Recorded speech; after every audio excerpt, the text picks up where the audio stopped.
Revelio.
Leviosa.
I'll look after you.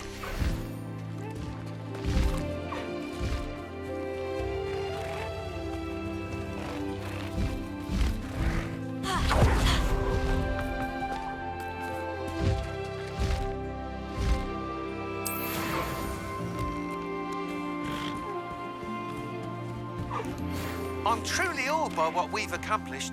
The final broom upgrade is better than even I expected. Stop by Spintwitches when you can.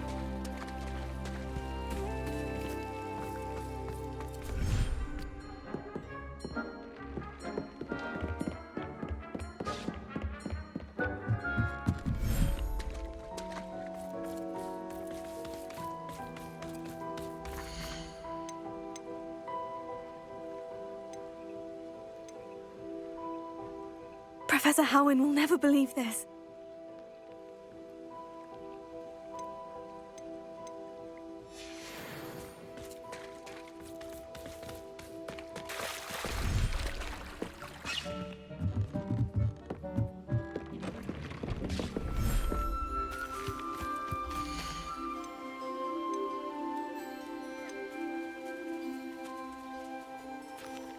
Settle yourself. I mean you no harm.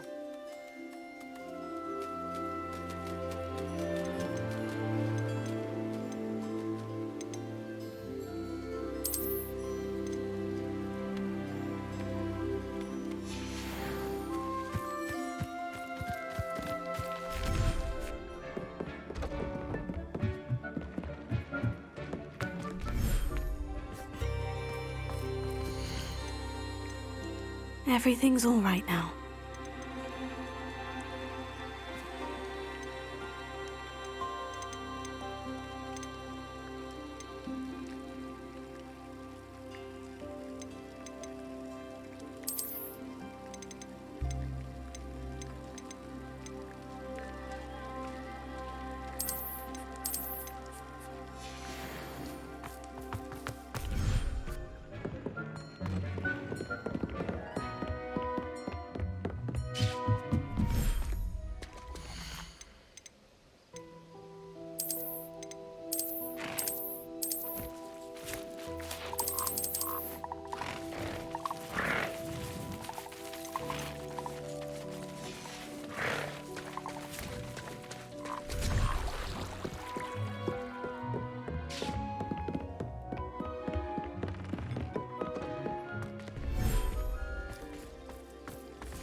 There. I'm not going to hurt you.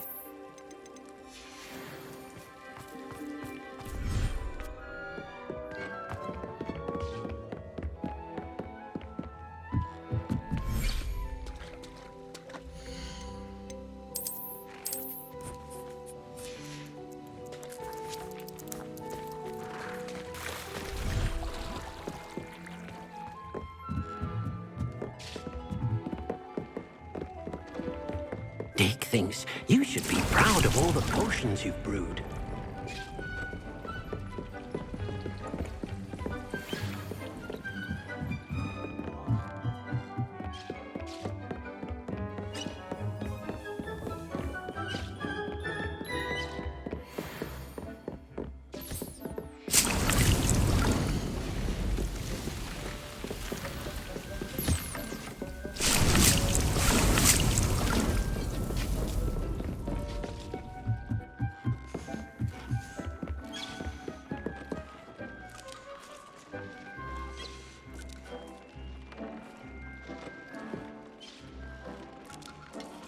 Dick's no herbology professor, but some plants here seem to be ready to harvest.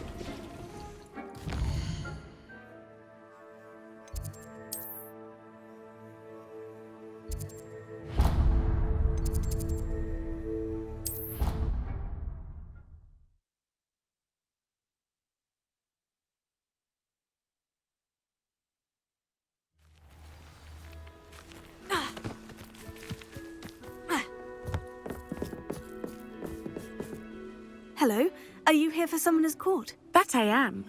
Don't expect to be as lucky here as you were in Crossed Wands. Speaking of which, care to play a match? Of course, Charlotte. Then may the best summoner win.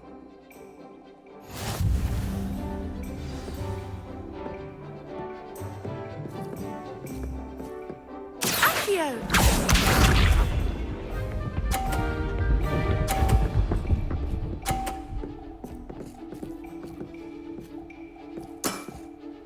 Precisely as planned.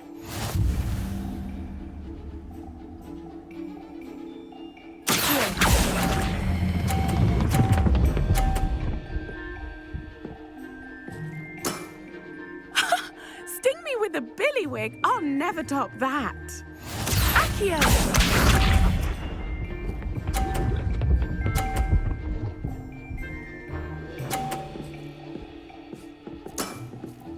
Precisely as planned.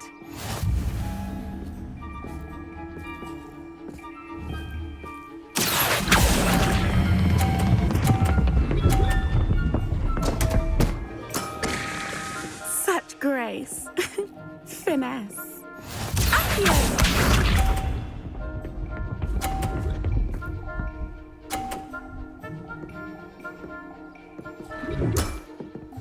Precisely as planned.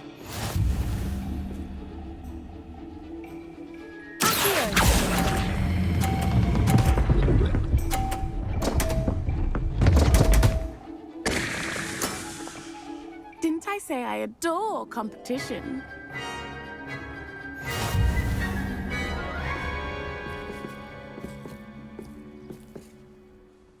Hard luck.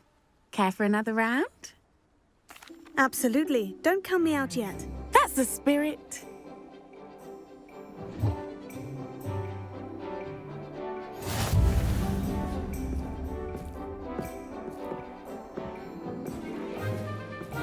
Accio!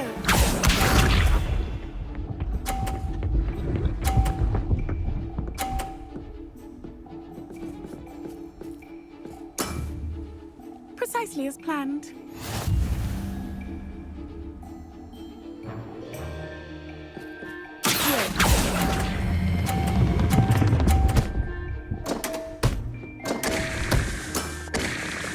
Accio!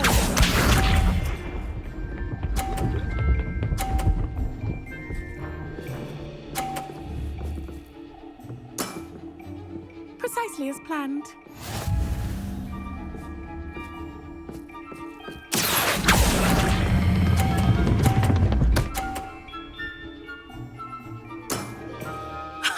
Sting me with a billywig. I'll never top that.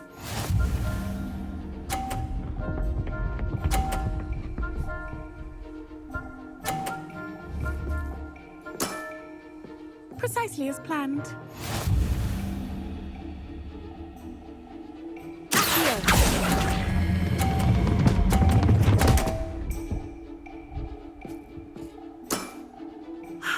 I'll remember that. Well, you are good.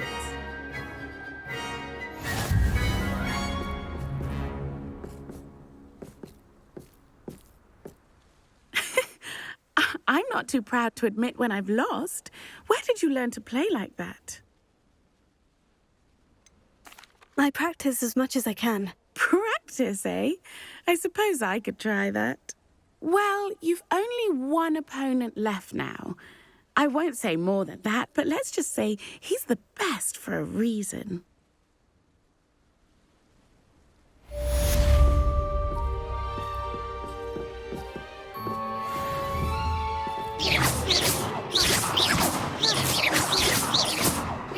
Levioso.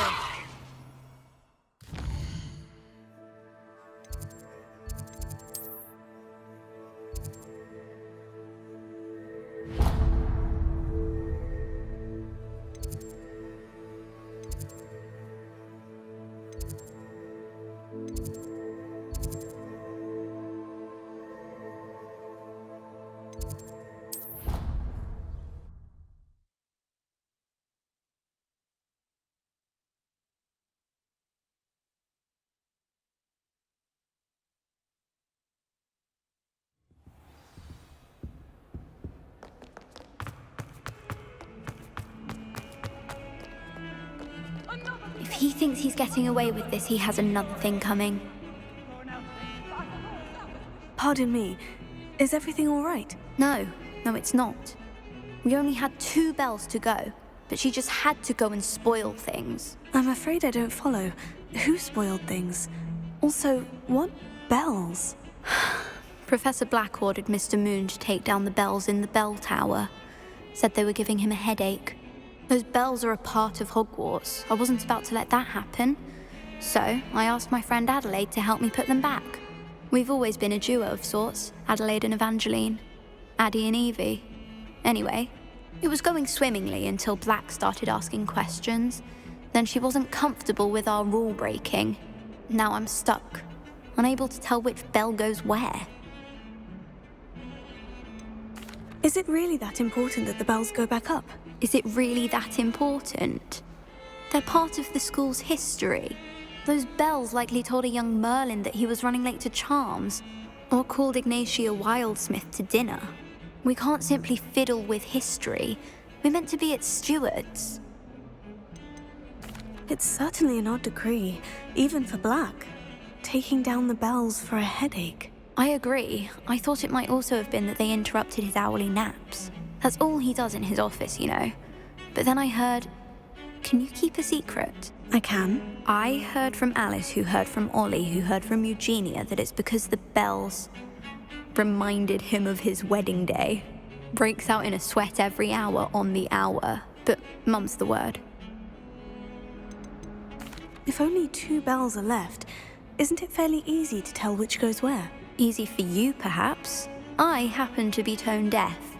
Mother likes to say I couldn't carry a tune if it hopped on my back like a chocolate frog. No point putting them back in if they don't sound just as they did before, for the sake of historical accuracy. Perhaps I could help put the bells back up. Really? Oh, that would be wonderful. The bells are in the bell tower just above the music room. You're certainly of more help than Adelaide. I imagine the bells are just inside the bell tower.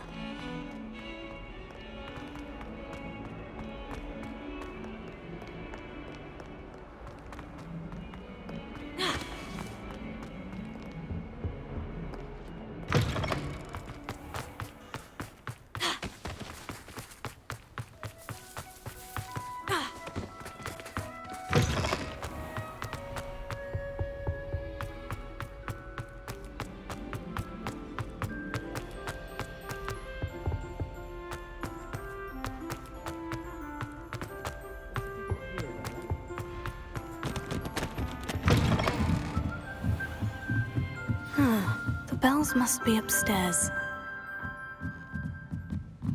Revelio. Alohomora.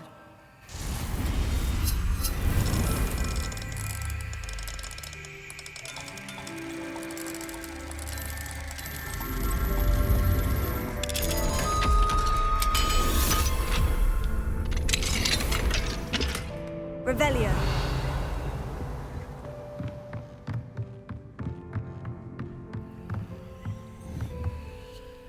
Accio. Wingardium Leviosa. Ah, found them. I'll have to get those up there somehow. Wingardium Leviosa, perhaps. Wingardium Leviosa. One up, one to go.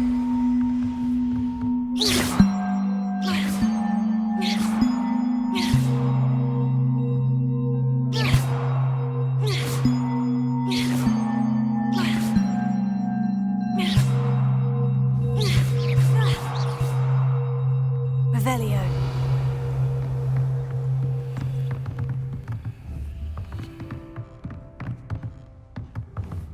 Accio.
Revelio. Accio.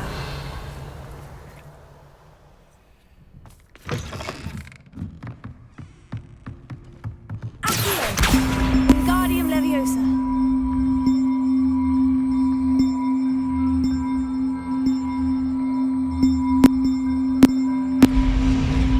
Oh, that wasn't too hard. Evangeline should be pleased about this, even if Black isn't.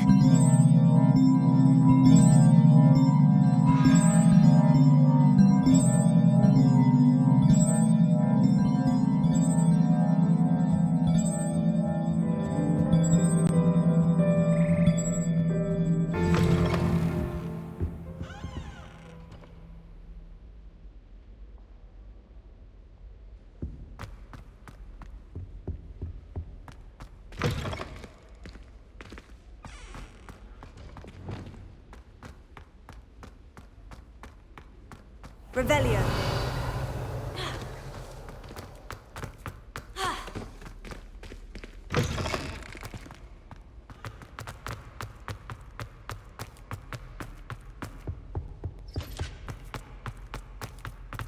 Wish our common room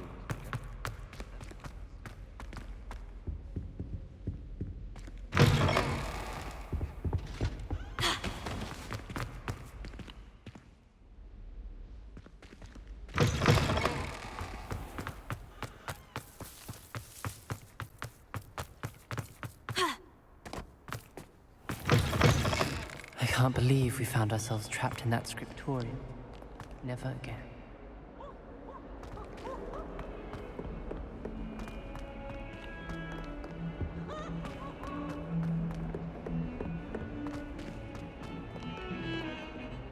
The bells are back up, Evangeline. Ah, you're a credit to the school.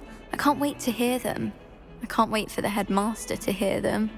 I wish I could see his face. Future generations may not truly appreciate what you've done, but I do. And I hope that you do as well. You don't know how much this means for me and for Hogwarts.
Abandoned long ago, no doubt.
Are you ready to put an end to Harlow? I'm ready to do what's needed to take Harlow down. I know you have a plan. We must gather information from the friends of Mr. Bickle that Archie and Mrs. Bickle mentioned. Agabus Filbert, Otto Dibble, and Mr. and Mrs. Rabe. All right. I suggest that you speak with each of them while I head to the Hogshead. I saw some Ashwinders heading there. And as my mother would never go near the Hogshead, she is less likely to learn of my activities than if I were to wander the village questioning its residents. Where am I to find these friends of his? I do not know about Mr. Rabe, but his wife, Daisy, is often in Hogsmeade, as is Agabus Filbert. And Otto Dibble, he works at Gladrags, so you will likely find him there. What sort of information am I trying to gather from these people? They may know what evidence Mr. Bickle had against Harlow, or they may have evidence of their own. We simply need to know whatever they know. Very well. I'll speak with them, see what I can learn. I knew I could rely on you. We need to know how they are being blackmailed by Rookwood and Harlow. Meet me here after you have spoken with them. Hopefully, by the time you return, I will be able to move a bit more freely.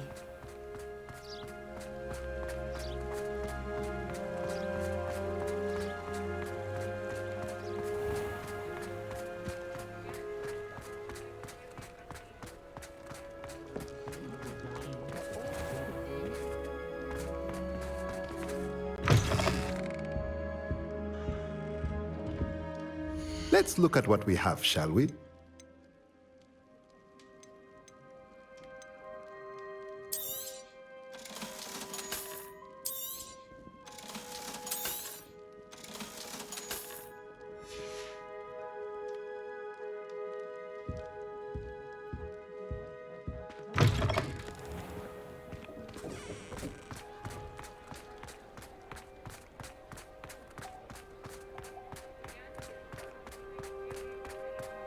You don't ever want to find yourself in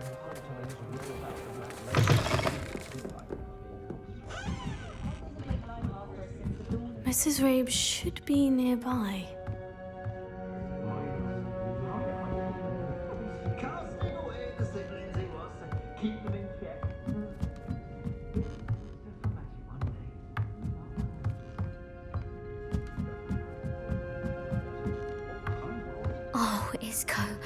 What have I done?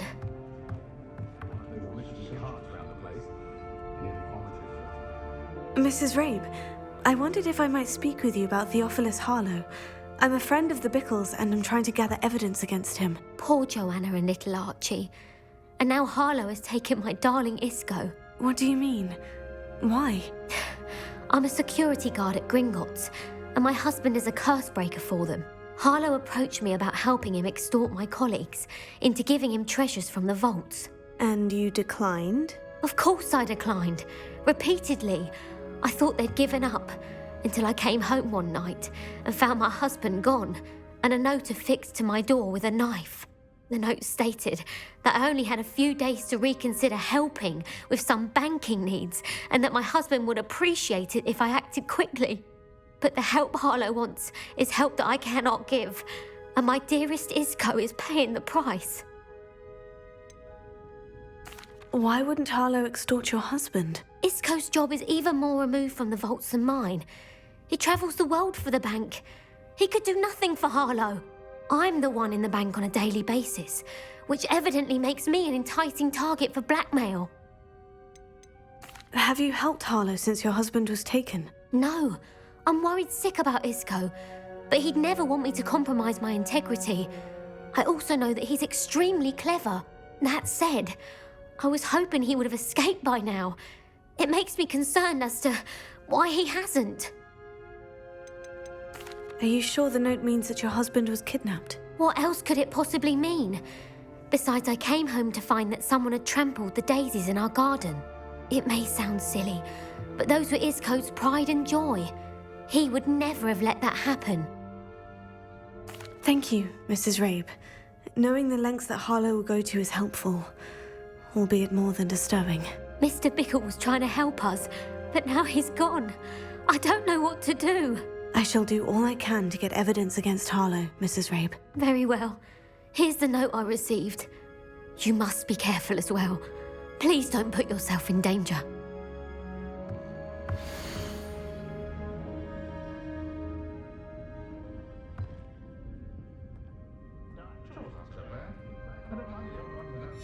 Some evidence worth hanging on to. Thank you. I hope it's not too late. Now to find Mr. Bickle's other two friends.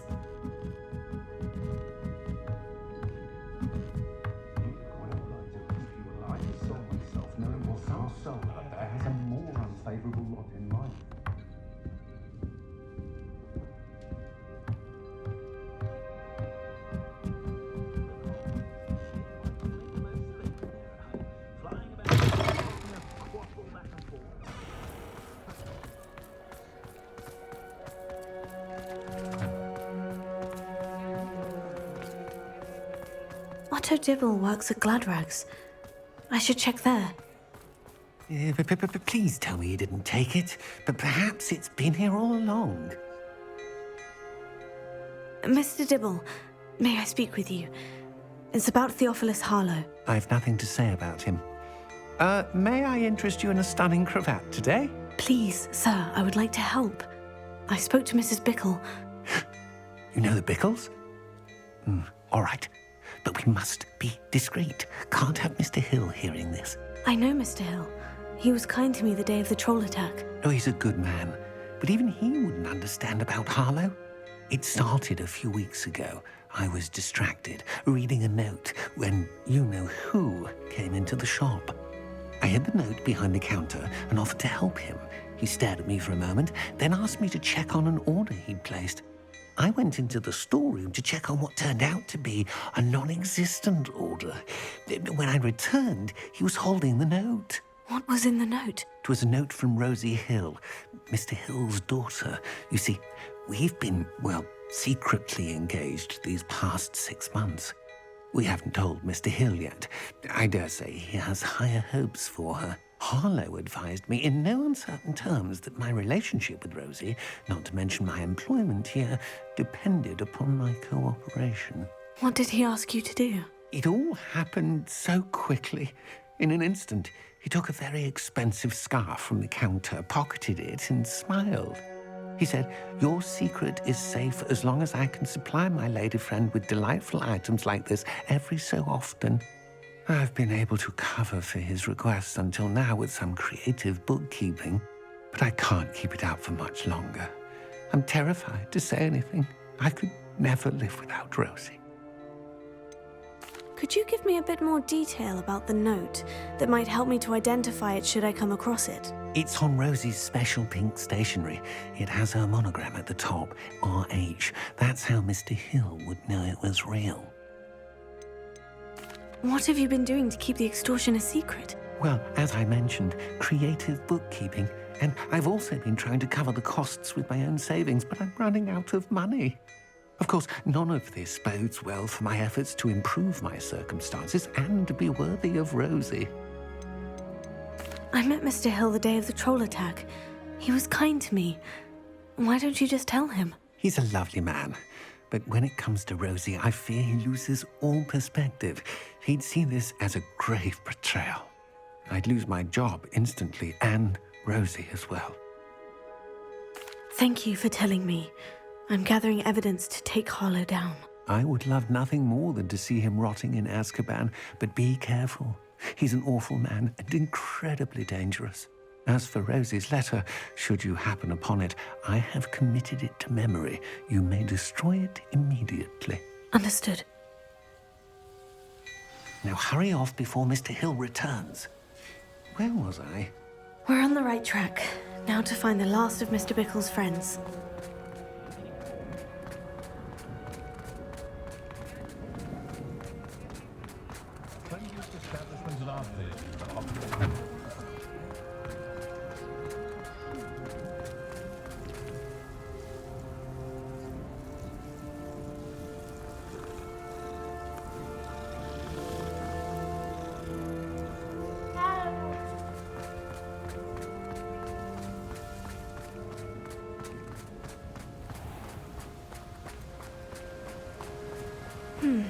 Agabus Filbert must be around here somewhere.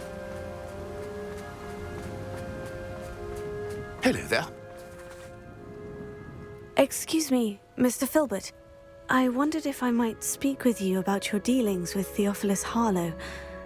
I hope to ease Mrs. Bickle's mind by gathering evidence against him. Oh, tragic what happened to Bickle. He wanted me to speak out against Harlow for an act of violence committed against me. But I feared Harlow's retaliation, and so I refused. If you had spoken out against him as Mr. Bickle asked, perhaps Harlow would be locked away by now. Perhaps. But perhaps I would have suffered a similar fate. You said that Harlow committed an act of violence against you. Could you tell me what happened? Before my extraordinary wife, Dulcibella, passed away, she had just completed a small book of poetry. As a surprise for her birthday, one she never had the chance to celebrate, I had the book beautifully bound and plated in gold. One day, Harlow came calling to punish me for having spoken out against the Neanderthals that comprise Rookwood's lot. Before I knew it, I'd been petrified, and Harlow was rifling through my home. He found the book of poetry, with its exquisite gold plating. I watched helplessly, lying there in my entranceway as he walked away with the book, laughing as he went. I was shaken to my core. Still am, to be honest. I imagine you fear Harlow retaliating again. But do you mind if I share this information with Officer Singer? I suppose I have no choice. This extortion can't go on forever. You can pass it on to anyone who may be willing to help. Harlow does not like people talking, as you already know. I've spoken with Mr. Bickle's friends. Now to find Natty.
not like Natty to be late.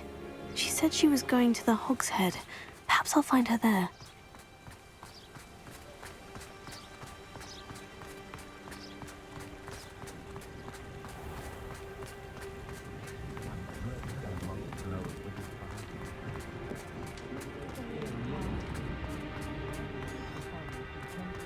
If only I could invent a new potion.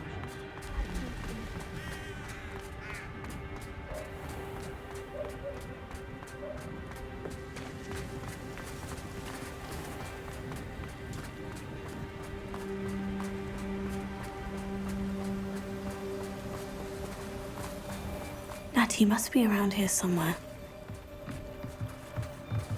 Revelio.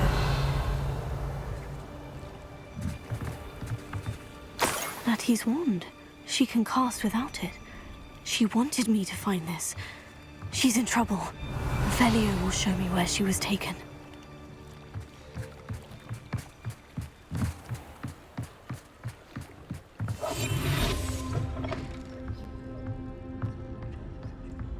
Nosy little students get what's coming to them.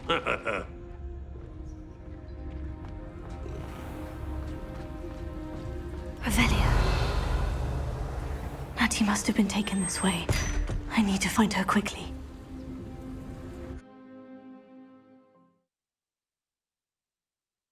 Footprints led to this room. There must be another way forward.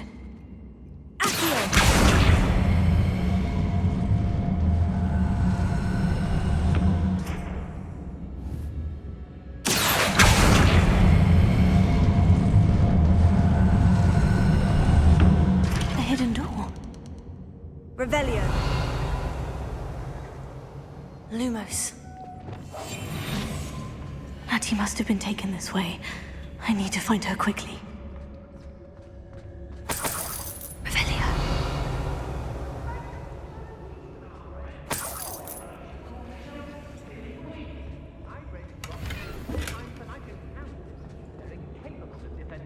I'd better be sure I'm not seen.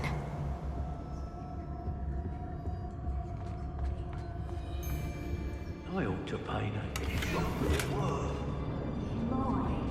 You did that girl this way, and it's coming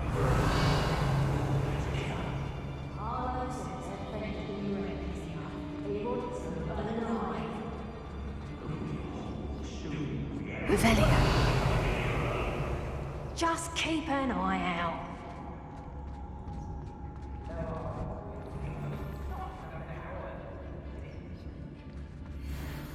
They don't seem to care for me in the Hogwarts. One wonder. I'm going to make a bit upon board if they was giving out games.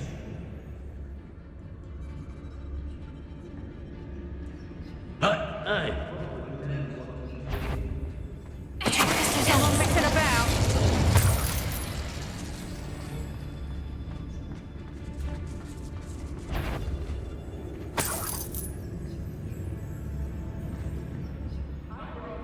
Oh, you're wasting your time with her, my friend.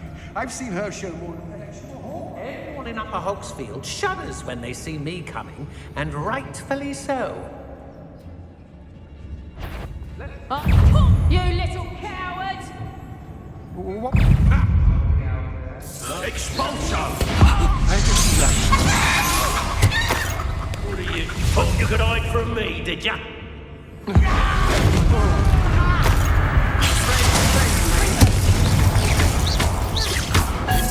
Expulso!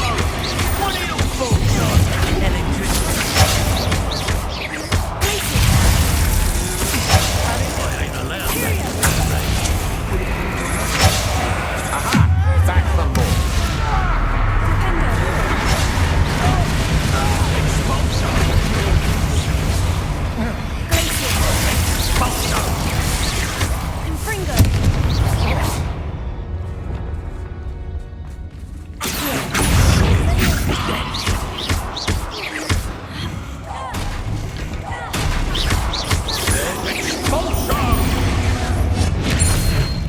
Now you've gone too far.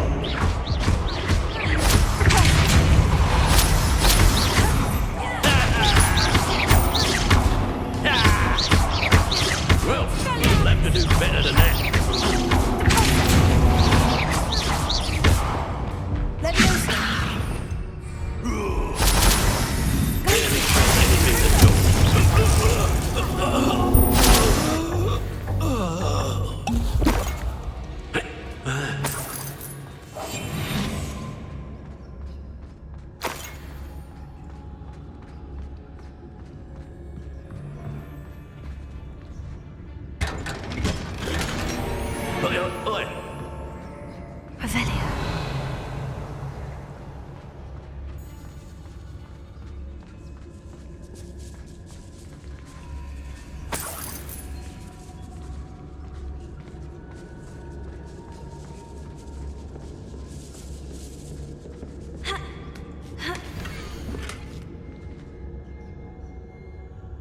Hey!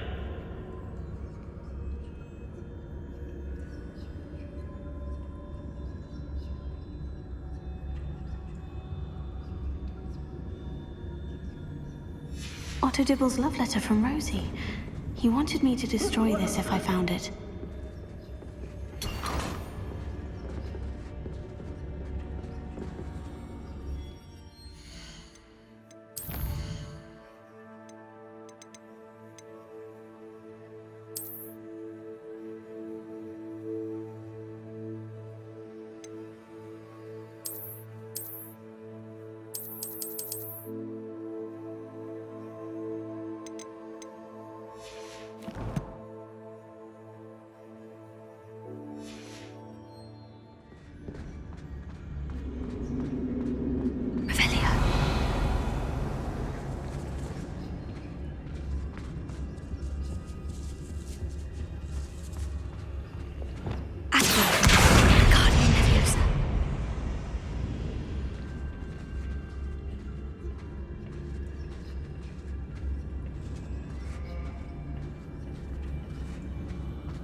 Book of poems that was taken from Agabus Filbert.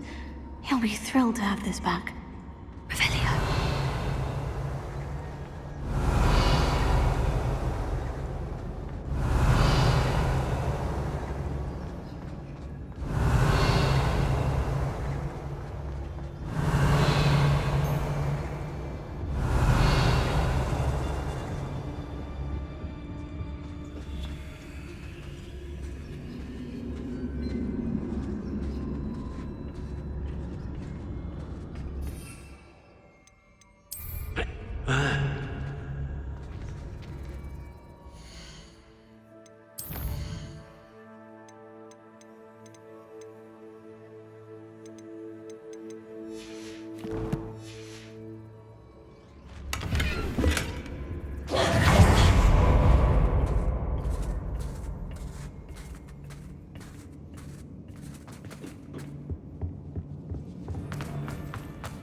Revelio.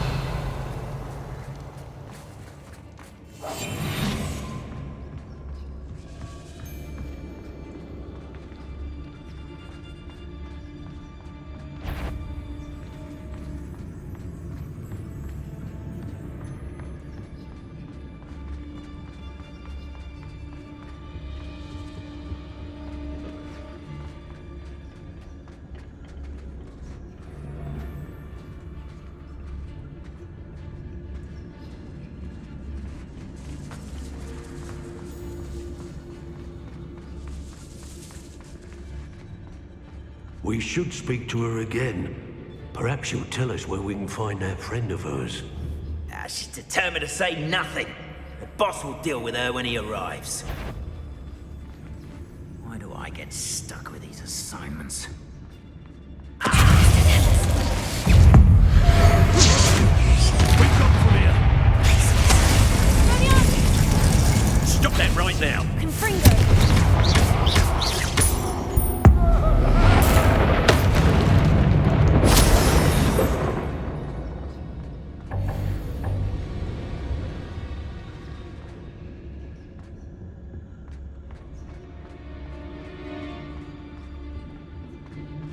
Tell us.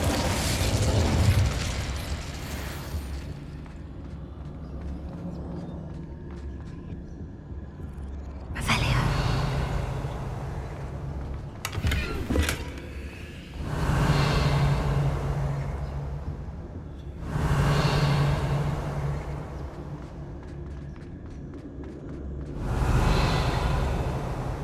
Natty must be here somewhere.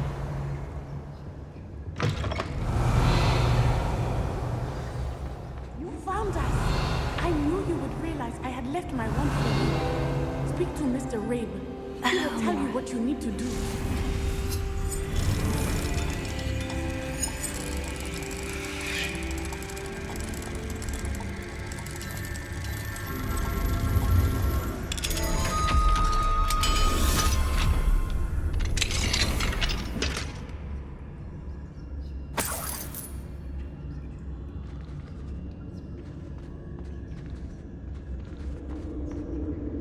Over here. I need your help. Revelio.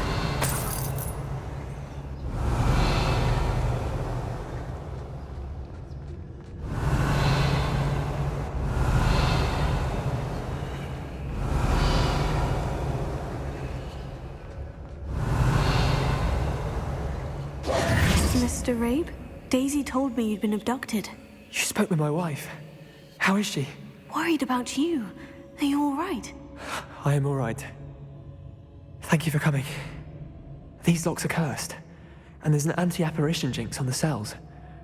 Even Natty's skill with wandless magic cannot free us. I need you to find my wand. Mr. Rabe, I found your wand. Well done. I knew it was nearby. Now, you best stand back. One never knows how a curse will react to being broken.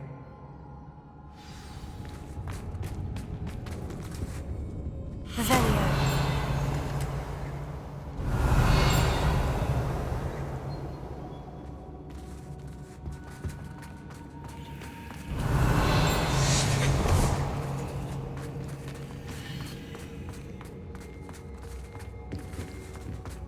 Thank you, Mr. Isco. My pleasure. And thank you, my friend. We owe our lives to your bravery. I may be too weak to disapparate with you both, but I can try. Revelio. You go ahead. Find Officer Singer. We will get out of here on our own. Very well. But be careful. Thank you, my young friends. Be prepared for a fight. These Ashwinders must pay.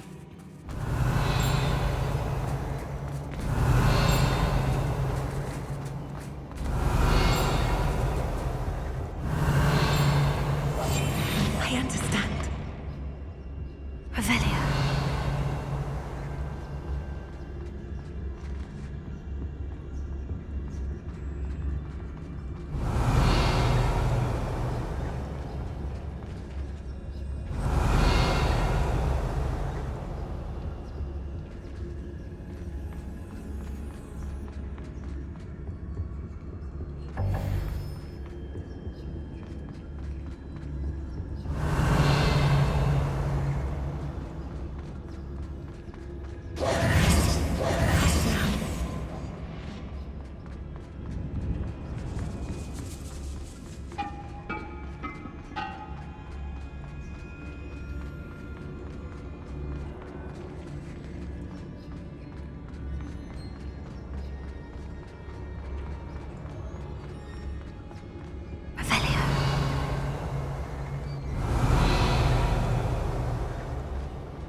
Let's find Officer Singer and put an end to Harlow once and for all.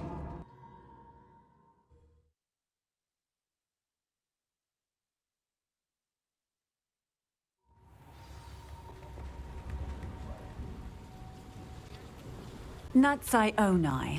I should have known. And you, the troll dispatcher. Oh, thank goodness the two of you are safe. Isco Rabe told me a couple of students had rescued him. Should have known it was you two. Is Mr. Rabe all right? He is. I sent him home to his wife, Miss Onai. Your mother will not be pleased to learn that you're still risking your safety pursuing these dangerous men. Actually, Officer Singer, Natty and I learned of several Hogsmeade residents who've had their lives threatened by the Ashwinders. In addition to abducting Mr. Rabe to blackmail his wife and Natty, Rookwood and Harlow have also extorted Agabus Filbert and Otto Dibble. I will look into all of that. As for the two of you, I appreciate what you're trying to do, but you are taking great risk. Next time, please let the authorities handle the Ashwinders. With all due respect, officer, the authorities haven't done much about any of this. There's more to taking down an organization like the Ashwinders than simply storming in and hauling them off based on a few accusations. I must insist that you leave them to us. We shall have no further discussion on this. Natsai, you may wish to speak with your mother about this before I do. My mother will not like this. Thank you again for rescuing me. We shall speak soon.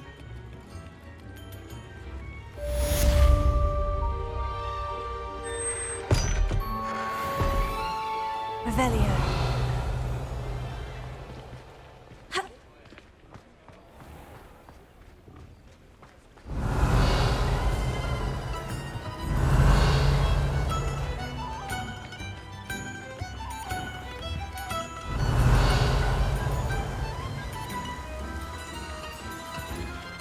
Hogsmeade, here I come.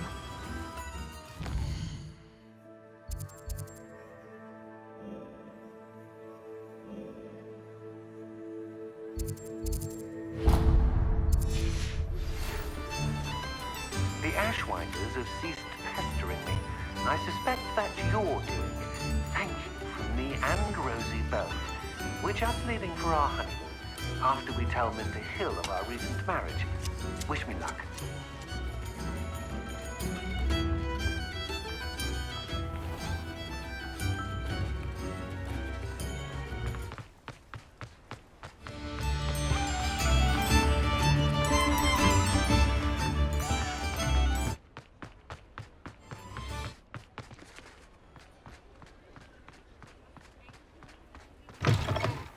Oh, hello again. Couldn't have perfected the broom upgrades without your help. As always, I have a special prize for you. What are we looking for today?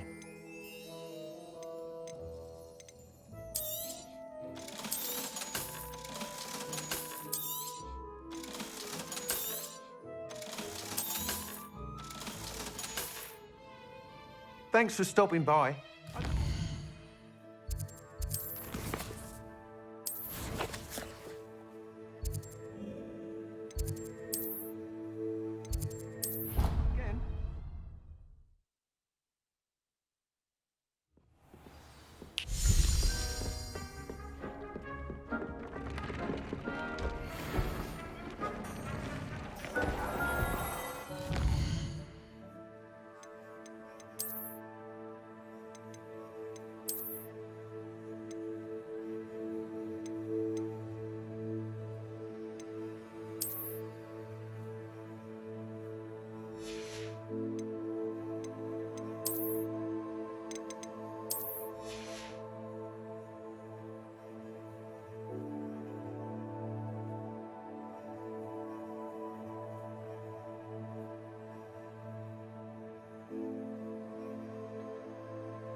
it get any more cozy than Hogsmeade?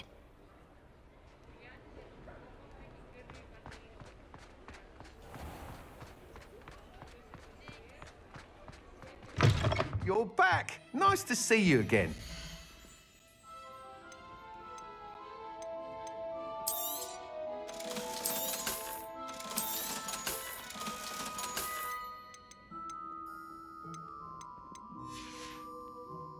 Thanks for stopping by. Hope to see you again.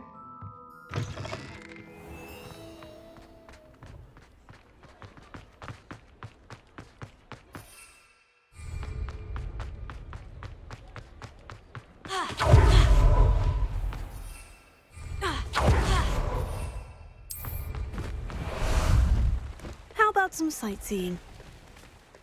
Faster!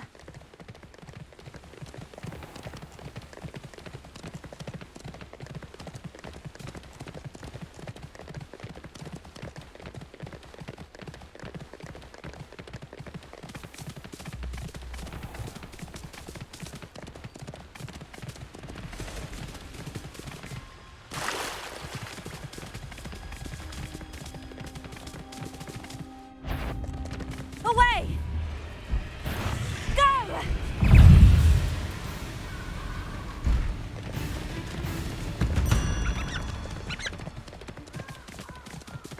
Who lived here, I wonder?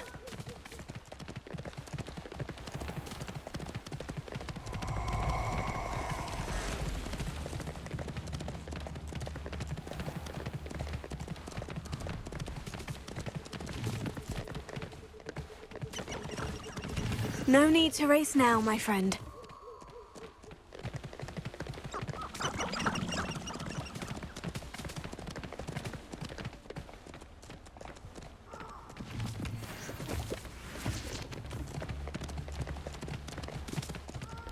Interesting. Time to go a little quicker. Slow down now. There we go.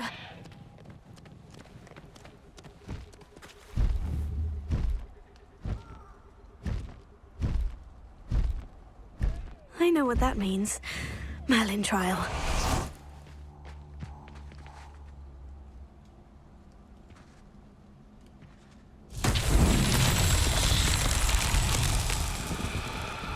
Revelio.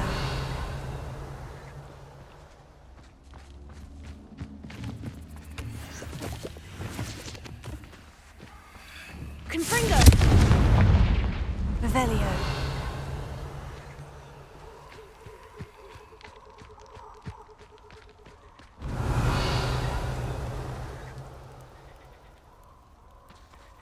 Confringo.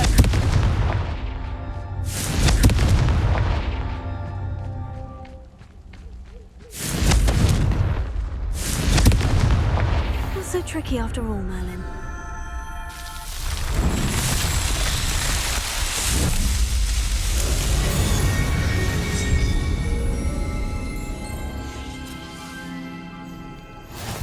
You are the talk of the school since you saved Mr. Rib and I from the Ashwinders.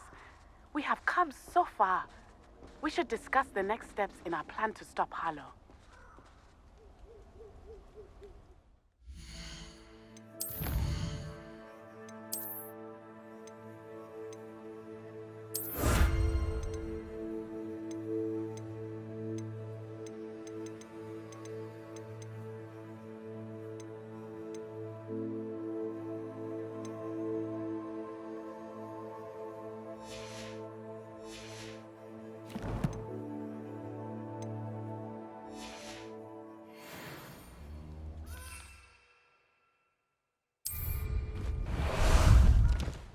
Ah, there you are.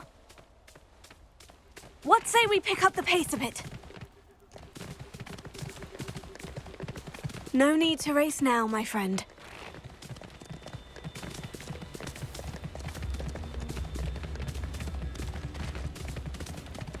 Slow down now. There we go. I can do this. I can do this. They will want to help.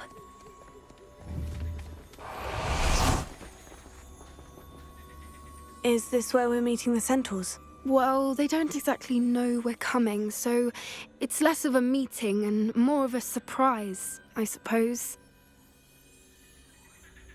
Once we tell them about the Snidgets, they'll understand why we came and they'll want to help.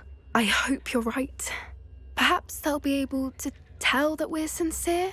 There's something about them that's so knowing. It's almost unnerving. I suppose they are known for having an air of omniscience. That's exactly the right word. Never mind. What is it? It's nothing, truly. We've no secrets to hide. That's right. We'll simply be honest with them about what we're trying to do. They'll have to help us, won't they? Yes, of course. You're absolutely right. We'll meet with them, tell them about the Snidgets, and I'm sure it'll all be fine.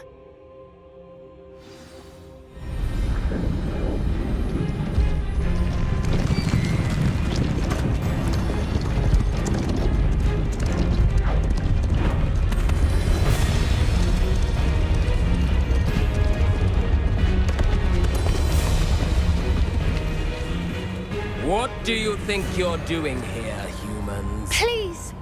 We were hoping to speak with you. Ah! I suppose you'd like a tale for your friends of the time you spoke to a centaur, and it spoke back. No, never! We're here because we need your help. Enough! You made a grave error in judgment in coming here, little witch.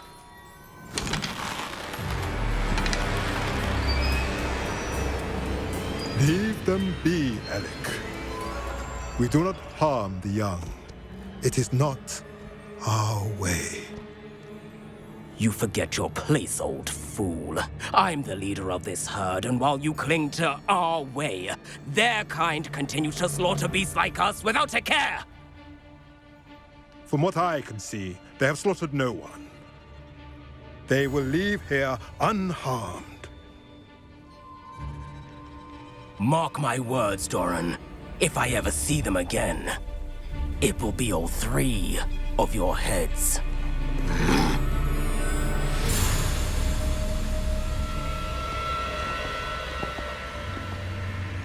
Foolish children.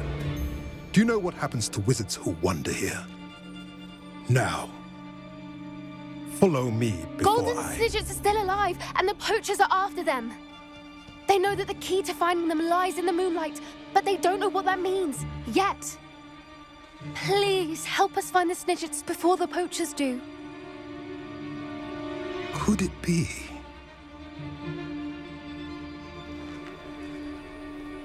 In the south, there is a cave within which lies what the poachers seek.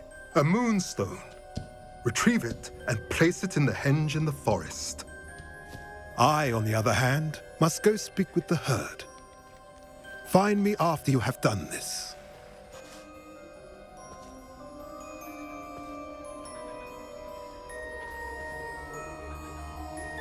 I don't understand. So the moonlight mentioned in the journal doesn't refer to actual moonlight, but to a moonstone. What do moonstones have to do with Snidgets? And why was he so certain about where we could find one? Isn't moonstone all around us? Why retrieve one from a cave? Knowing centaurs, I suspect he's referring to a specific moonstone. We'll likely know it when we see it. I don't know, but I am inclined to believe him, what with his being a centaur and all. I am too. It is a shame how quickly he left. What was his name? Doran? That's what the leader of the herd called him. Well, if Doran knows something we don't, I'd rather act now and ask questions later. I can head to the library and start looking into the cave he mentioned. I'll let you know what I find.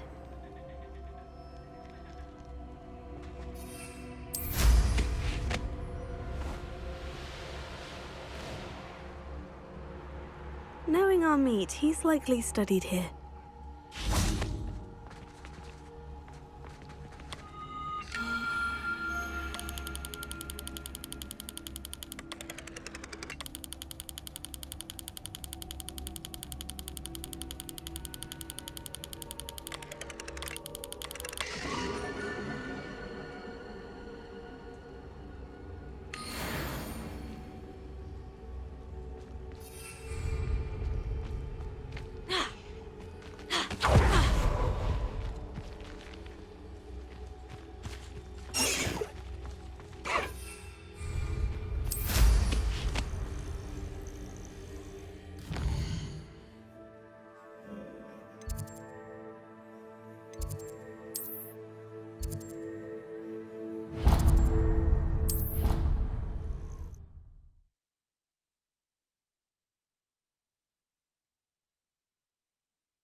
I have been meaning to speak with you.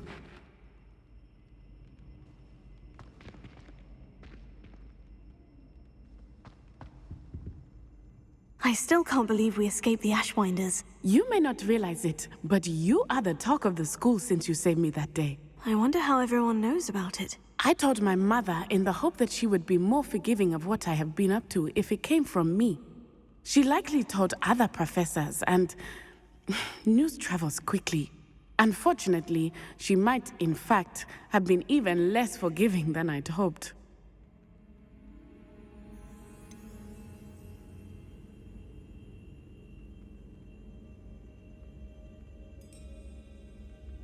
I don't blame her for being concerned. We have been involved in some dangerous activities. As the Ashwinders were locking me up and threatening my life, it did occur to me that my mother may have been right. Has Officer Singer done anything with the evidence we provided? She has not. Harlow is as strong as ever. Someone needs to stop him, whether it is us or Officer Singer. If someone had stopped the monsters like him in Matabeleland, my father would be alive today. What exactly happened to your father? It was a beautiful day. My mother had gone to tend to a neighbor who was ill, and so my father and I were galloping in the savannah. Galloping? Your father was also an animagus, I take it? He could become the most majestic giraffe, and he would carry me on his back, my arms around his neck. We were on our way home when we surprised a group of bandits who had come from our village. One of them saw me just as he removed a scarf from his face. He shouted and then aimed his rifle. He didn't want you to identify him. Exactly. In an instant, my father bowed his neck to protect me and was hit. As he fell, my father changed back into his human form. When the bandits saw this, they turned and ran in fear. Magic terrified them, and then he was gone. And it was all my fault. Your fault? How so? He died protecting me. If I had been capable of protecting myself, he would still be alive today. My mother and I tried to go on without him, but it became too much for us there. A few years later, we left to come to Scotland. Do you think taking down the Ashwinders will avenge your father's death? No. Vengeance is not what drives me. My father would not want that. He and my mother raised me to believe that it is a privilege to be able to fight for those who cannot. I know there is risk involved, but I feel it is worth it. I am glad you seem to think so too. What does your mother think about all of this? Well, as you saw, she worries a great deal. She is an excellent seer, but I think it bothers her to this day that she did not see my father's death coming. She misses him, as do I. So I believe on some level she understands my need to seek justice in a small way. But that does not mean that she likes it. Do you think your father would approve of the things we've been doing? Oh my, that is a good question. In theory, yes.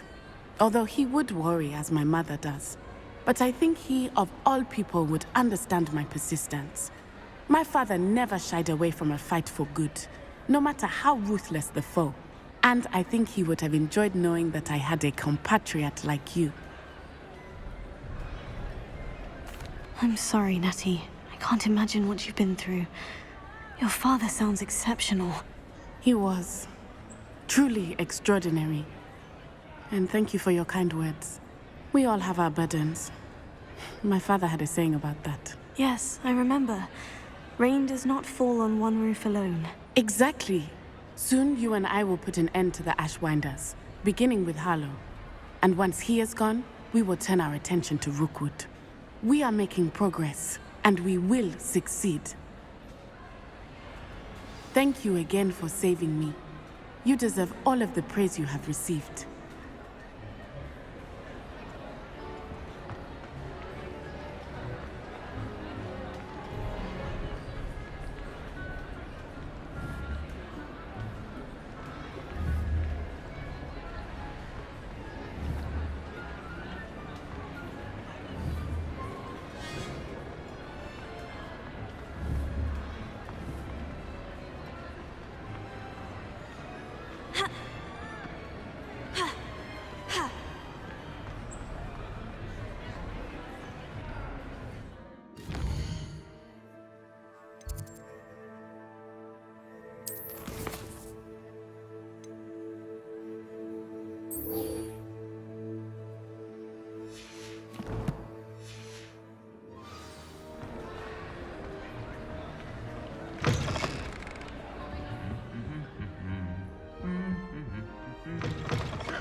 Revelio.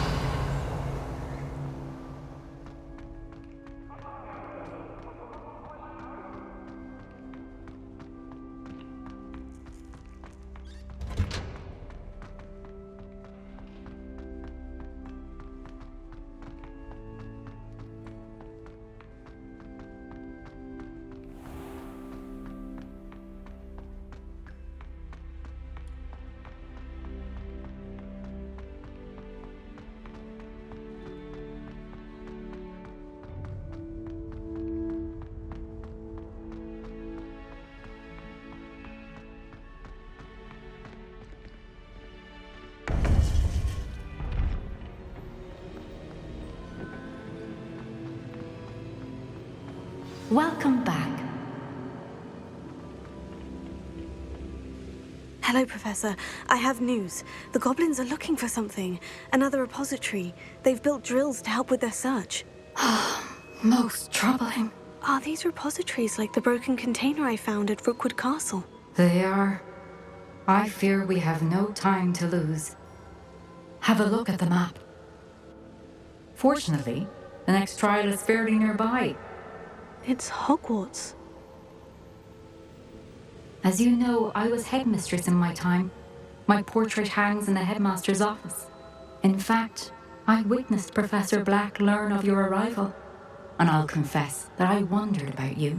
Wait, is the next trial in the headmaster's office? It is. I had hoped that when the time came, the occupant of that office would be of help to us. Unfortunately, this headmaster seems wildly unconcerned with anything but himself. You'll need to access the office while he's away. I understand. Very well. We'll find some way to get in. Good. I shall meet you in my portrait there. Until then.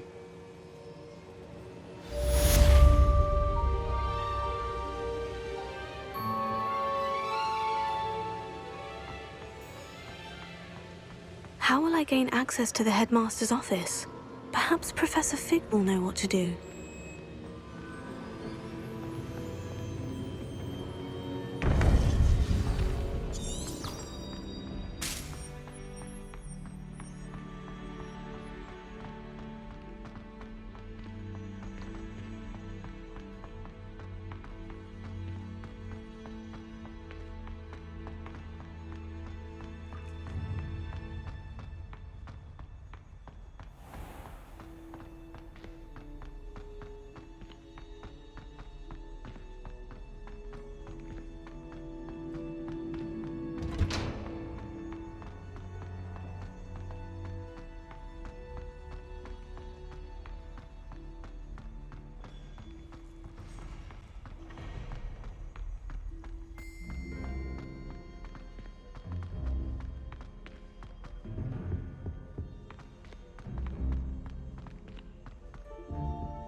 I like sitting around the fire in the common room after a long day, especially.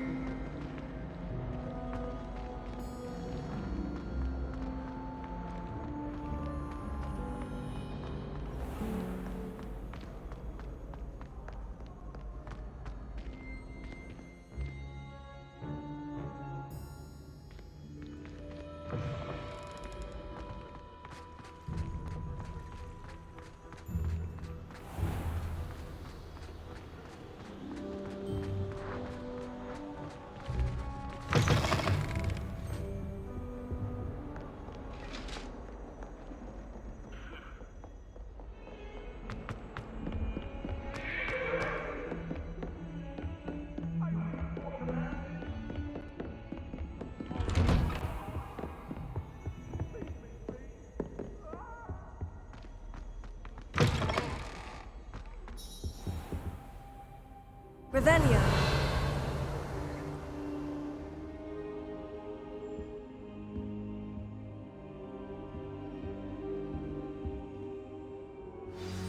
Professor Fig, the Keepers have shown me where the next trial is. Has something changed? Lodgok and I have learned that the goblins are searching for another repository, like the one we saw at Rookwood Castle. And I discovered that they're building massive drills to help in their search. Professor Fitzgerald seemed very concerned. I see. Ranrock clearly knows even more than we suspected. And sir, there's something else. Lodgok knew Miriam. He knew Miriam? They encountered each other at Rookwood Castle. She was doing research. That's where she found the container with the port key. He liked her so much that he let her leave with it, despite orders from Ranrock. I don't know what to say. She could win over almost anyone. I want to hear more of this. And, in fact, I'd like to speak with Lodgok directly. But we've no time now. Where is the next trial? Believe it or not, it's in the headmaster's office. Incredible. All right. You'll need the password to get past the stone gargoyle. The headmaster's house elf will know it. I've actually met Scrope, but I'm not sure he'll tell me. He's rather devoted to the Black family. He is. So you'll need a disguise. I have just the thing. A polyjuice potion. You'll look and sound like Professor Black. Wait, doesn't polyjuice potion require a bit of the person you want to change into? And take ages to brew? It does. So how do you already have polyjuice potion to change into Professor Black? One never knows when such a thing may come in handy. Let's just say I felt the need to be prepared for anything after my fruitless trip to the ministry on his behalf. Now, time is of the essence. Drink up and I shall explain more.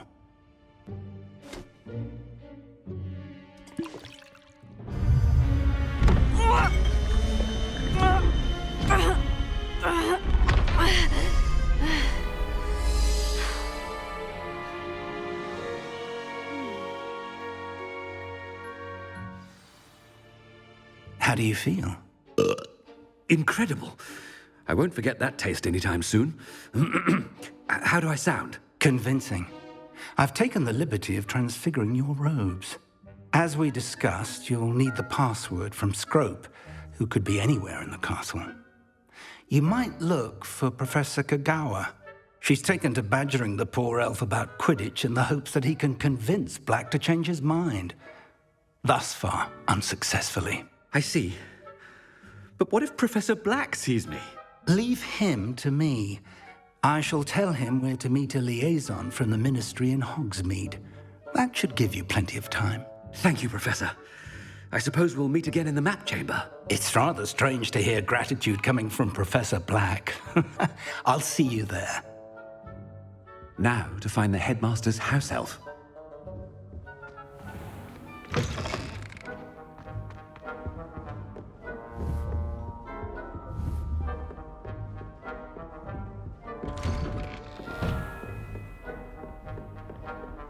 Do you have a moment, Professor?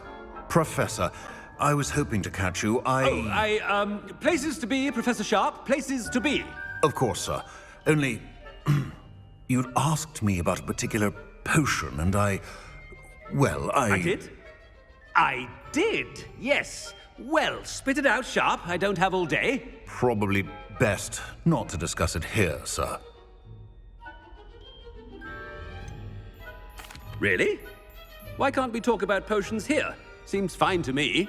Very well. I've brewed the cure for boils you wanted. I can drop it by your office when it's convenient. Of course, yes. No need for all the cloak and dagger. Simply have a student deliver it. A student. Very well, sir, if you insist. I do. And thank you, Sharp. I just hope you've brewed enough for all my boils. Now, to determine which student gets this rather unenviable task. Has anyone seen my ivory-handled hand mirror? Of course you haven't. Greetings! I mean, out of my way, children! I thought I heard the headmaster approaching. Gareth! Mr. Weasley, what are you doing here? Don't you have, somewhere to be? Oh, Professor. Yes, of course. All sorts of places I'd rather be right now. Do you need something from me? I'm looking for my house elf. Surely you've seen him? Ah, the little one-eared fellow. I saw him heading to the Great Hall moments ago, muttering on about your, sterling graces, sir. I am watching you, Mr. Weasley. Mr. Redding, who owns Honeydukes, tells me some of his billywig stings recently went missing. Prime potion ingredient. And I know you fancy yourself a skilled potioneer. What? But, sir, I haven't been anywhere near Honeydukes. Bah! That's enough from you. Just know that I have eyes and ears everywhere. On your way, Mr. Weasley. Well, there's one for my diary.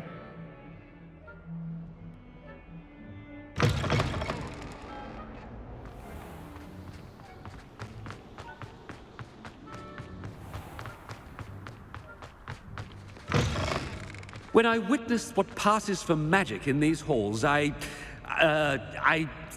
simply mourn for the future of the wizarding world. Headmaster, here, what could you want? Mr. Gaunt, where do you think you're going? I beg your pardon, sir. I'm simply on my way outside. Taking the day off, eh? Typical student, wasting the hours away. I have to write 20 inches on Dittany and its uses. Was heading to the greenhouse. Ah, yes! Mixed with, bubo tuber pus makes a fine, mustache paste. Yes, mustache paste. I find. Are you feeling all right, sir? You don't seem yourself. I assure you I am quite healthy, Gaunt. If I need a medical diagnosis, I shall head to St. Mungo's.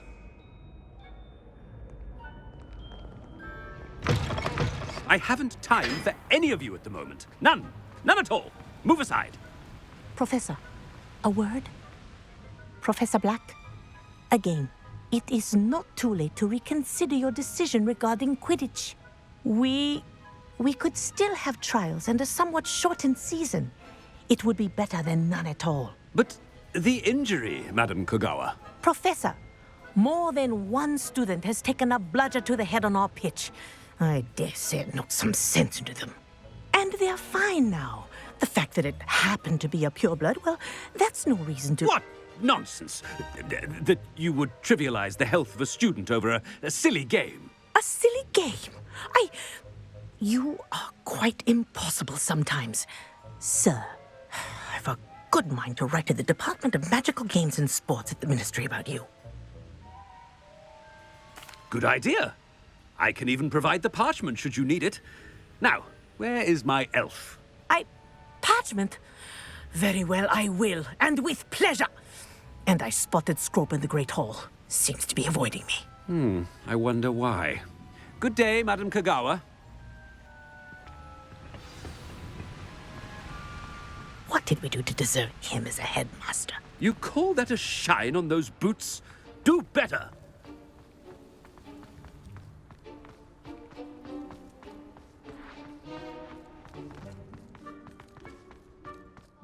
Where's the headmaster? And he's coming this way.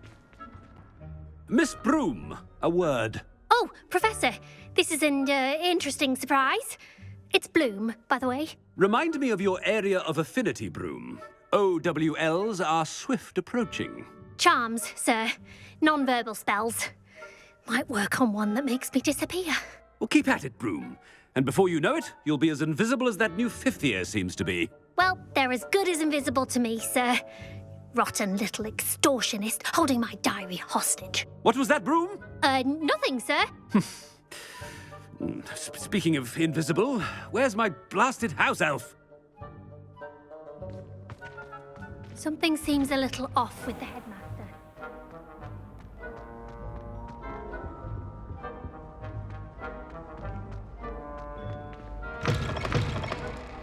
If you must speak with me, consult my secretaries or what have you. Now, Professor, I need to speak to you.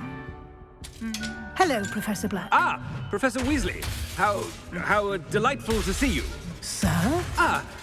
Since I have you here, I wondered if I might, speak with you about Professor Fig. Oh, Very well. I've decided to give him a bit more leeway with his time. Leeway, Professor? Are you sure that's wise? I confess I do worry for his students. He's rarely here as it is. Ah, well, yes. He's handling some official ministry business for me. I see. But, sir, if I may, I am wary of how much time the new fifth year seems to be spending away from the castle, supposedly on Professor Fig's behalf. I've heard unsettling rumors of their escapades. Everything from sneaking into the Forbidden Forest to confronting Ranrock's loyalists and Rookwood's lot. What? Goodness. You cannot believe everything you hear, Professor. No, you cannot. I mean, I shall keep an eye on Fig. You simply keep doing the wonderful job that you're doing. Simply wonderful. Thank you. But I'm happy to look into... Good. That'll be all, Weasley. I mean, Professor Weasley. Good day. A wonderful job. Leeway for Professor Fig? I can never understand that man. That ought to give Professor Fig some breathing room.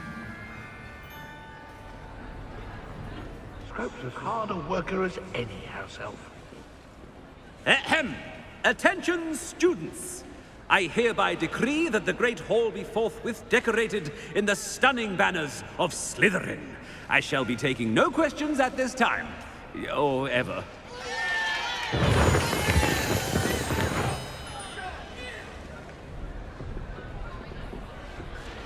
Scrope!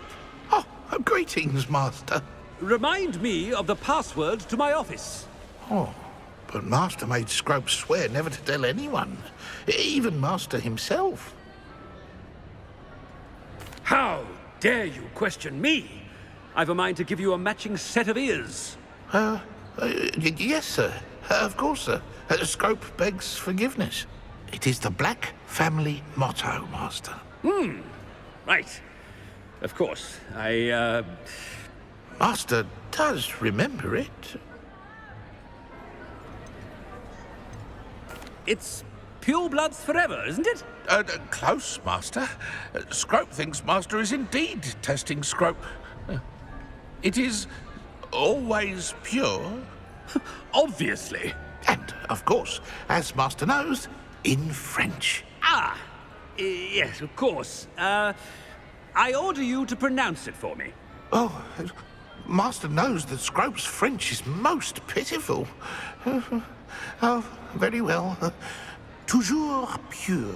There is another matter, Scrope. I confiscated this filthy diary from a student. It smells of squid and seawater. Oh, Apollonia's diary. That is quite a surprise, Master. What do you wish Scrope to do with this treasure? Rubbish. Whatever you wish, Scrope. It's your treasure.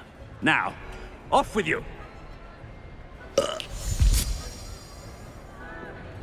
The polyjuice potion's wearing off. I best get out of sight.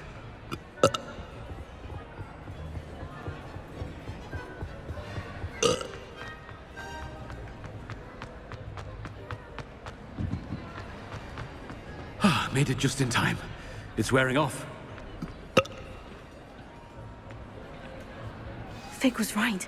I can't believe it worked. Now, to speak the password to the gargoyle. Alohomora.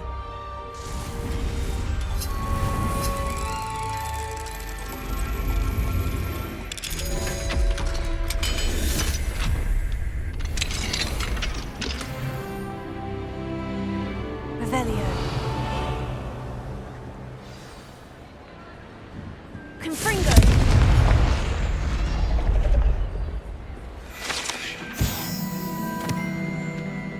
Revelio.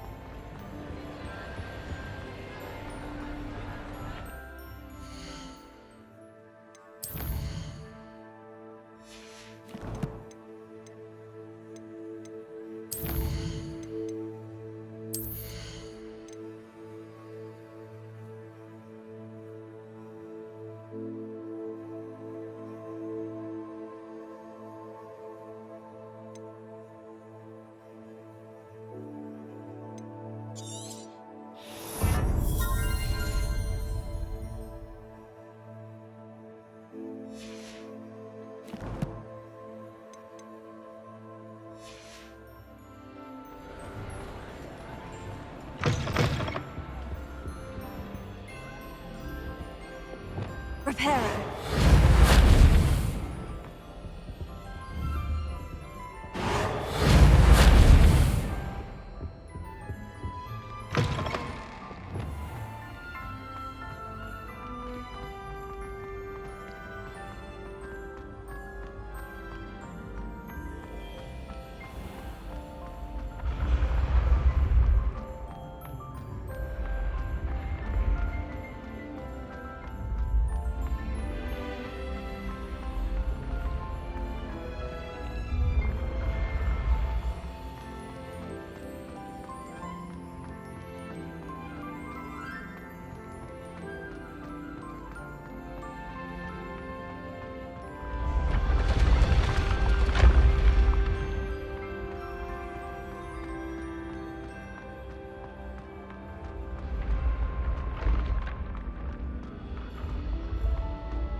I've always said travel broadens the mind. No!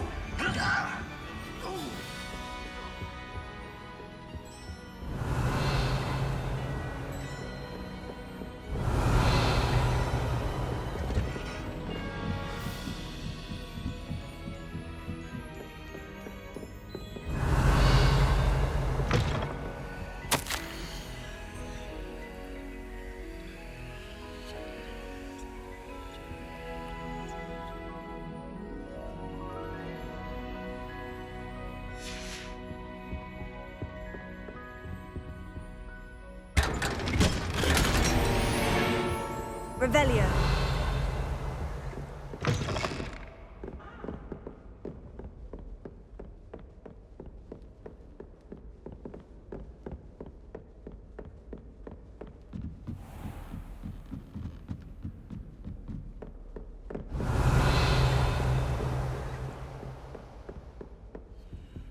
Alohomora.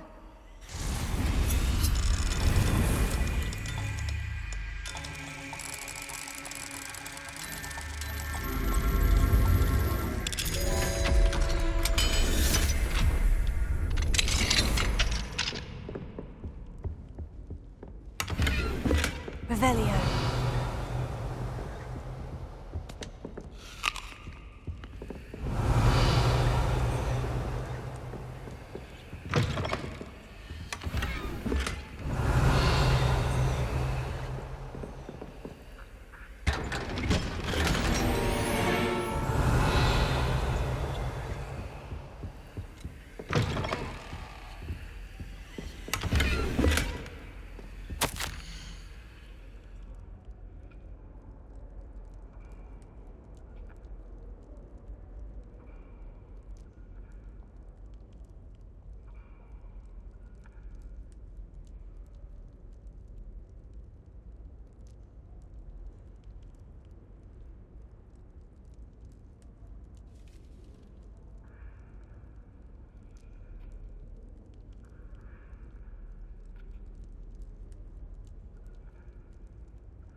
Alohomora.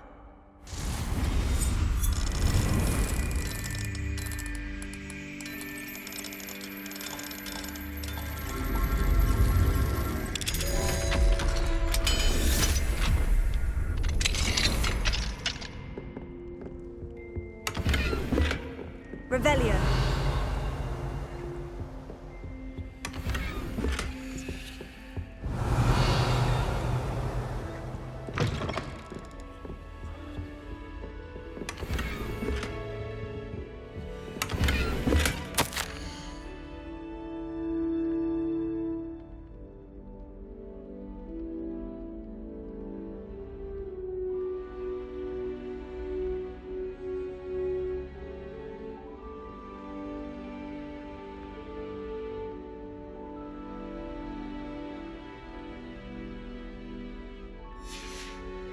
Revelio.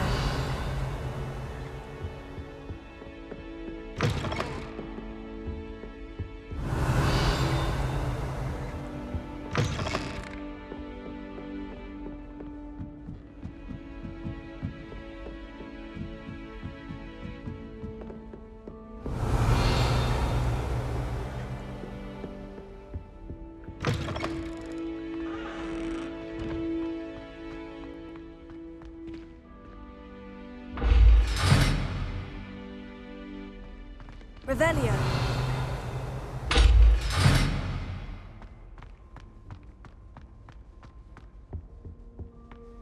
The gargoyle.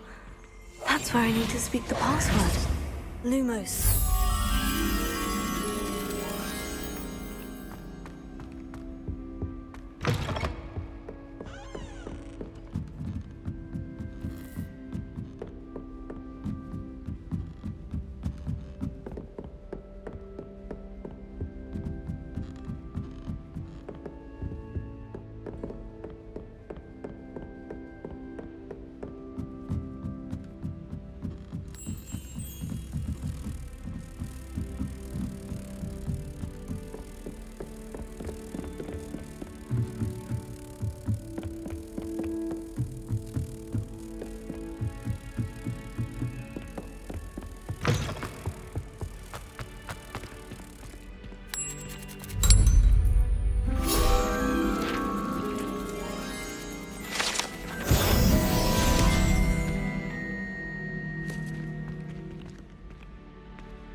Toujours pure.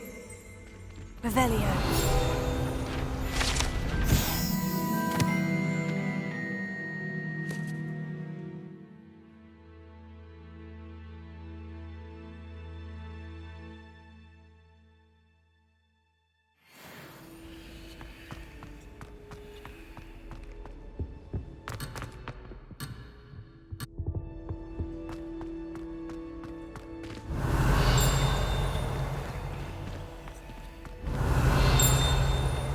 Revelio.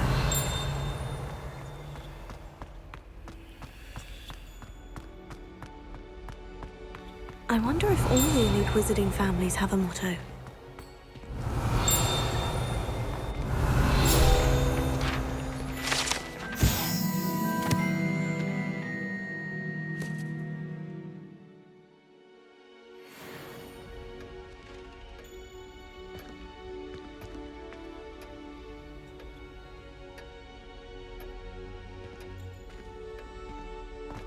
Revelio.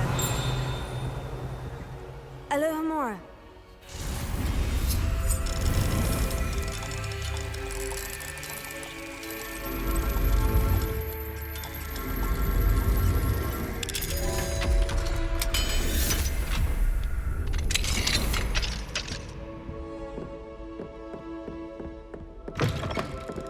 Revelio.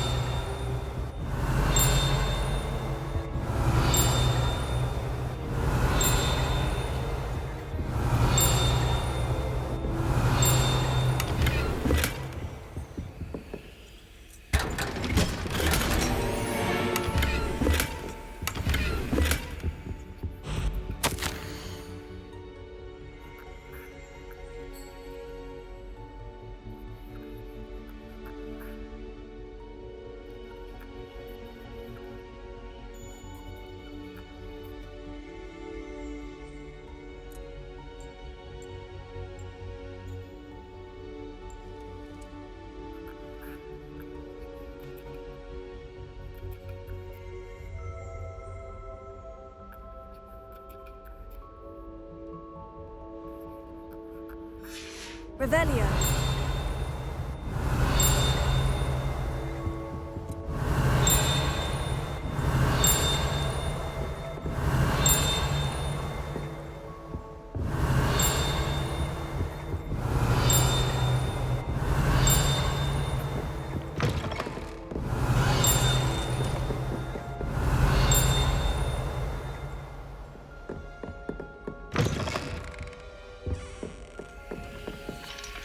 Alohomora.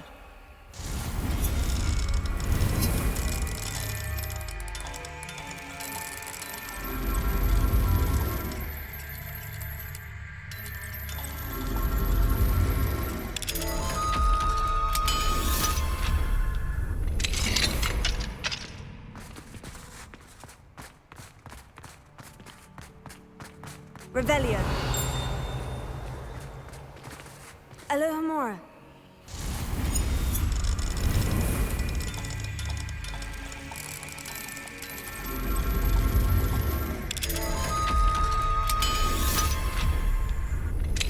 Revelio.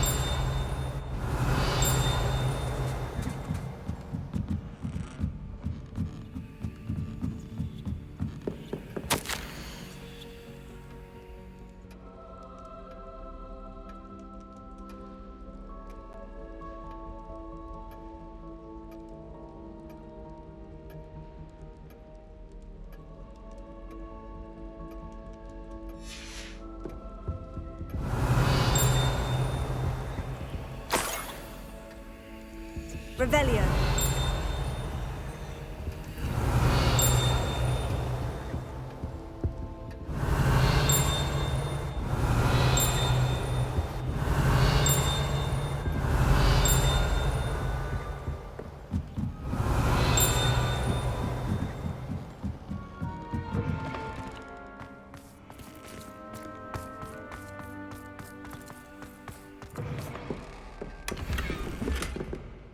Revelio.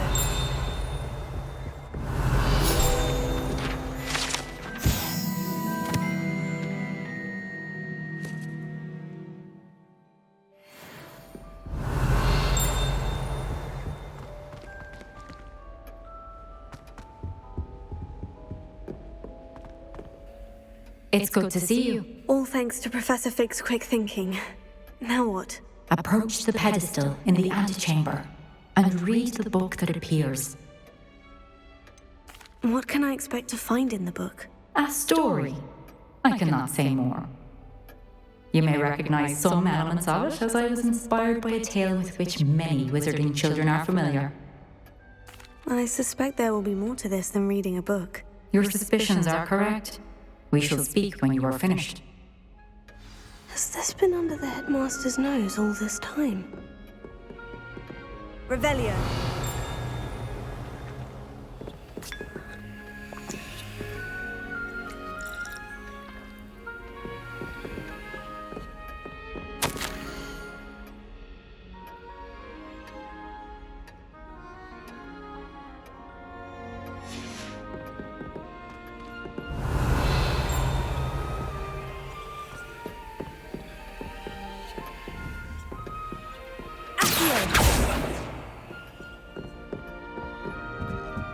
That must be the pedestal. Revelio.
Revelio.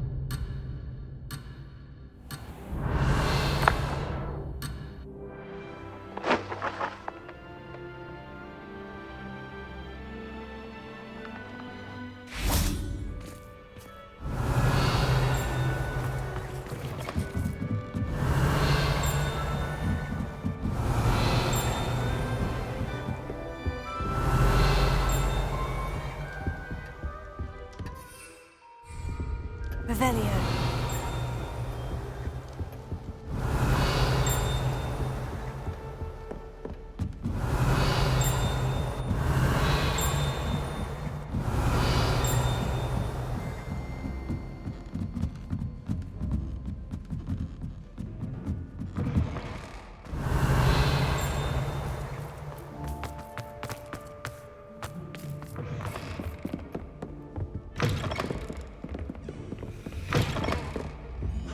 Revelio.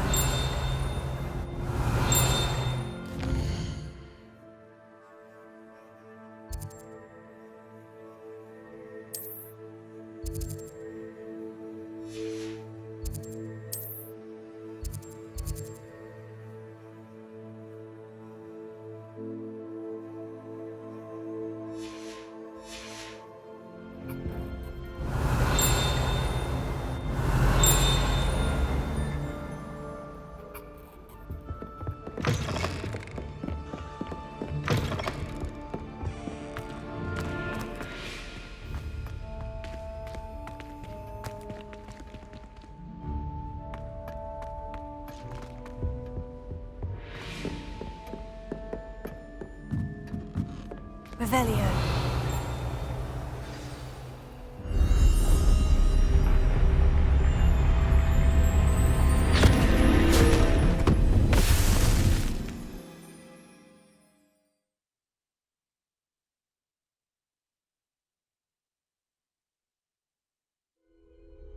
Where am I?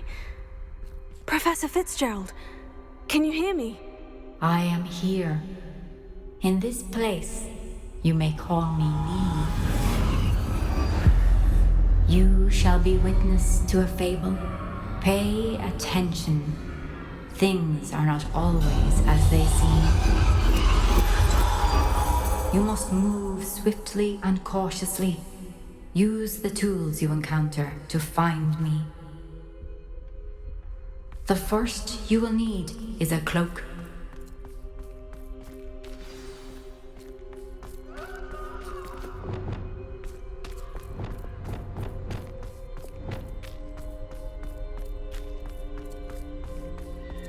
In this place, as in life, death takes many forms. Avoid each of them at all costs.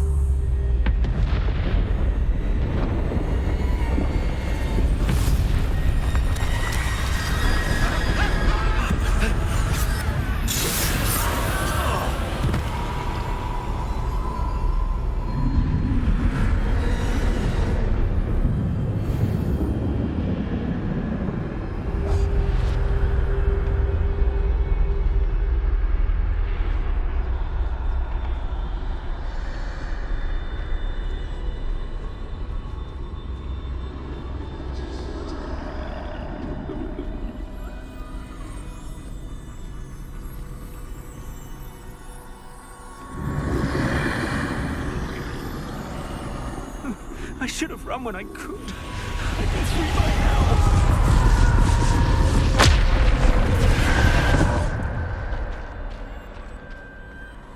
I'd best move while I can. Neve must be here somewhere.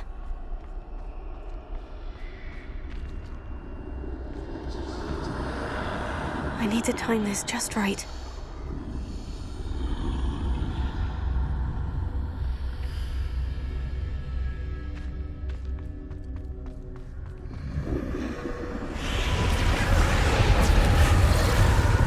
I see.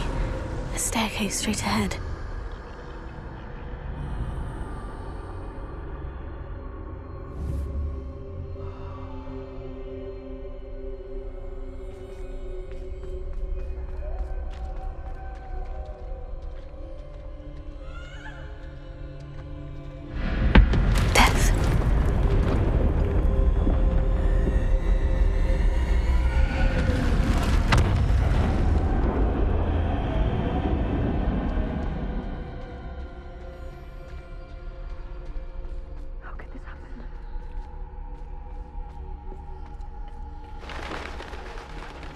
A ladder. Perhaps they won't be able to find me if I go up there.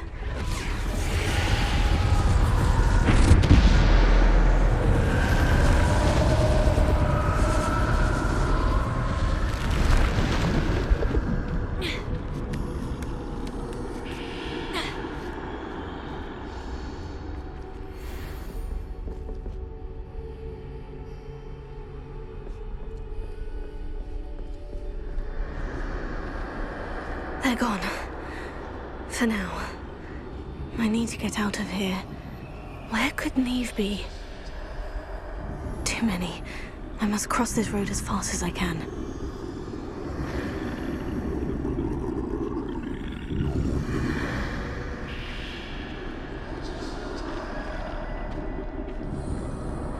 That's where I need to go.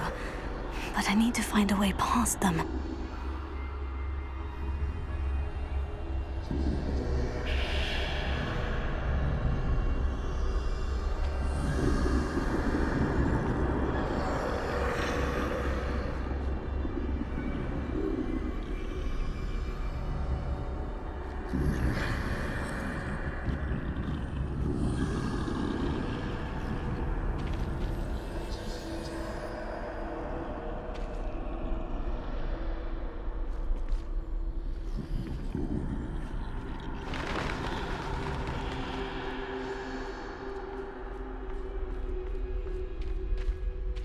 Nothing this way but more danger. There must be another way to find you. I need to turn back. There's no getting past them that way.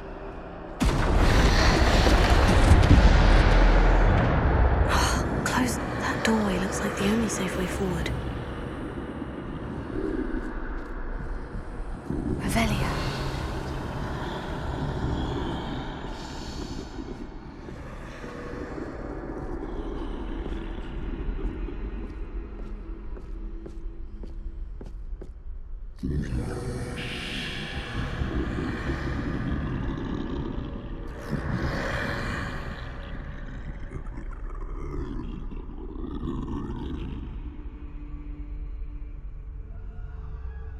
Now's my chance.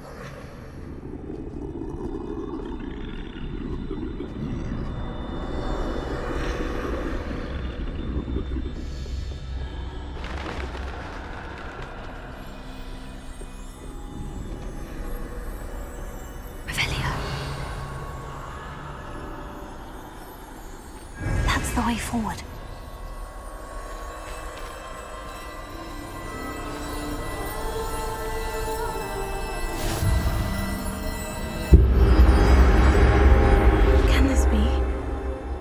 I'm invisible.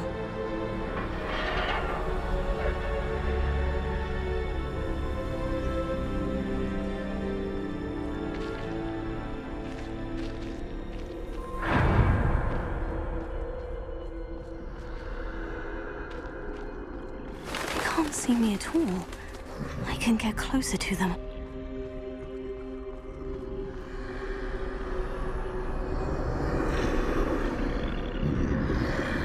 This is the way forward. Finally free. Now, where are you, Neve?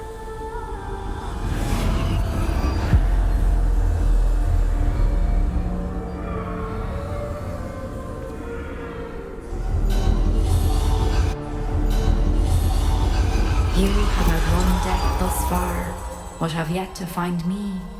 Keep searching, but this time you will be unable to hide. Wield the wand you see before you. Do not squander its extraordinary power.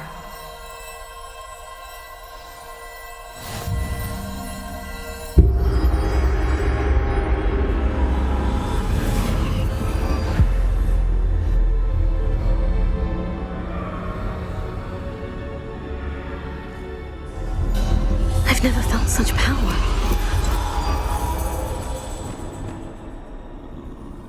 Bombarda! Revelia! Descender!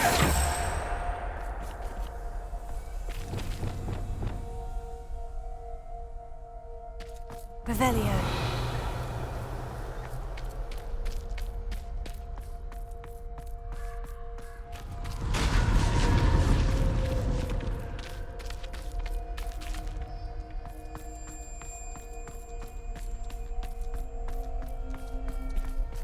Bombarda! Defender! Bombarda!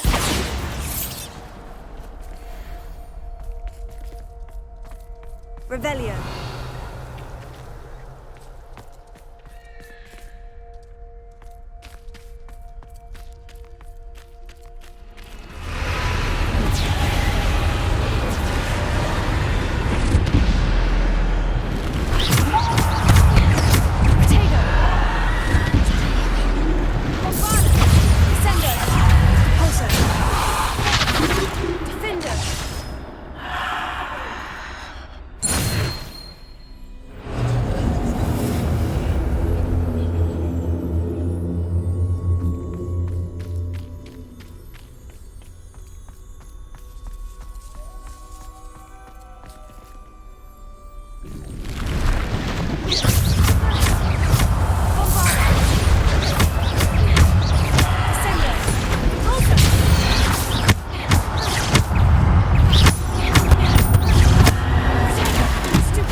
Stone. This must be for me.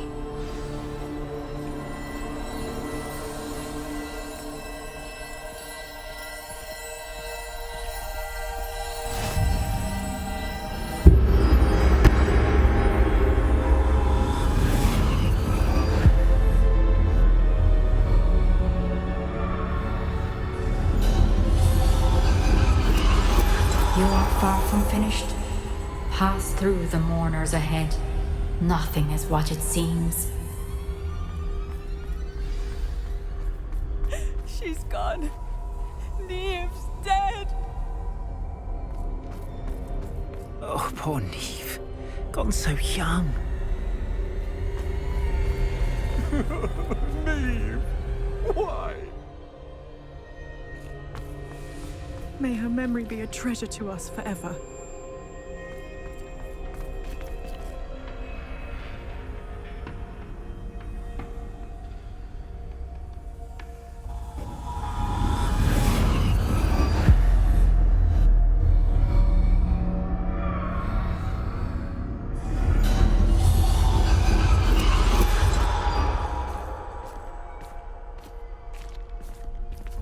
You found me, but you cannot undo what has been done. The magic of the stone can only conjure a shadow of my former self.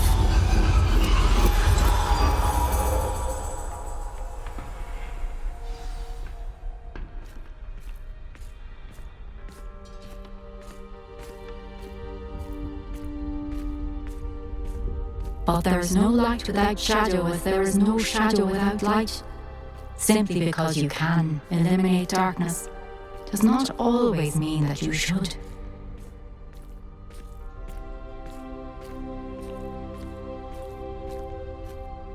Remember that as you witness my memory.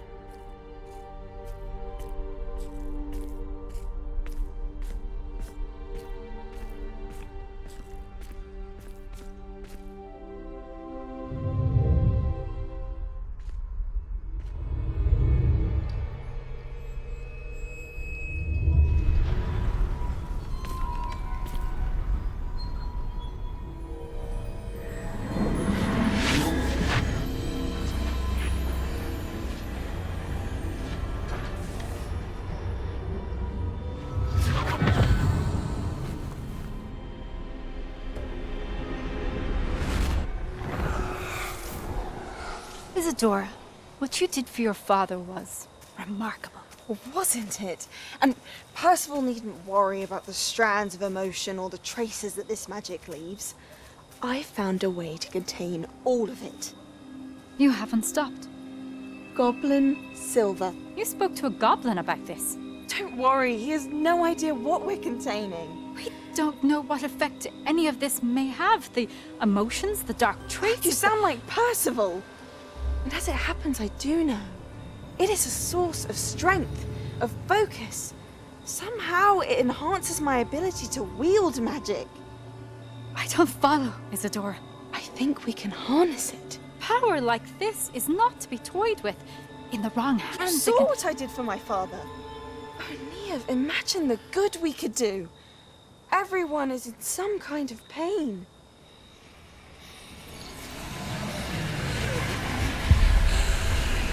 What are you doing?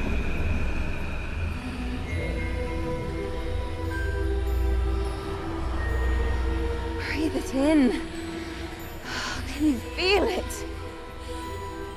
Oh, Isadora. This must stop. All of it. You've kept this power to yourselves for so long because you fear it. I choose to embrace it.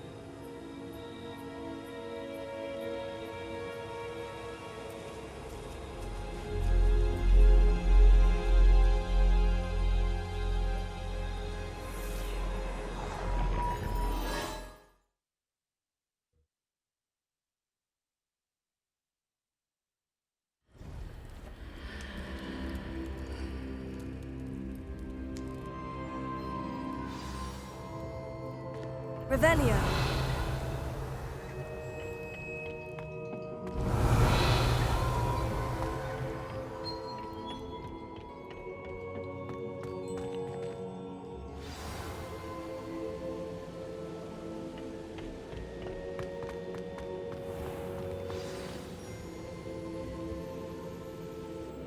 Is it true? Has someone completed the first 3 trials?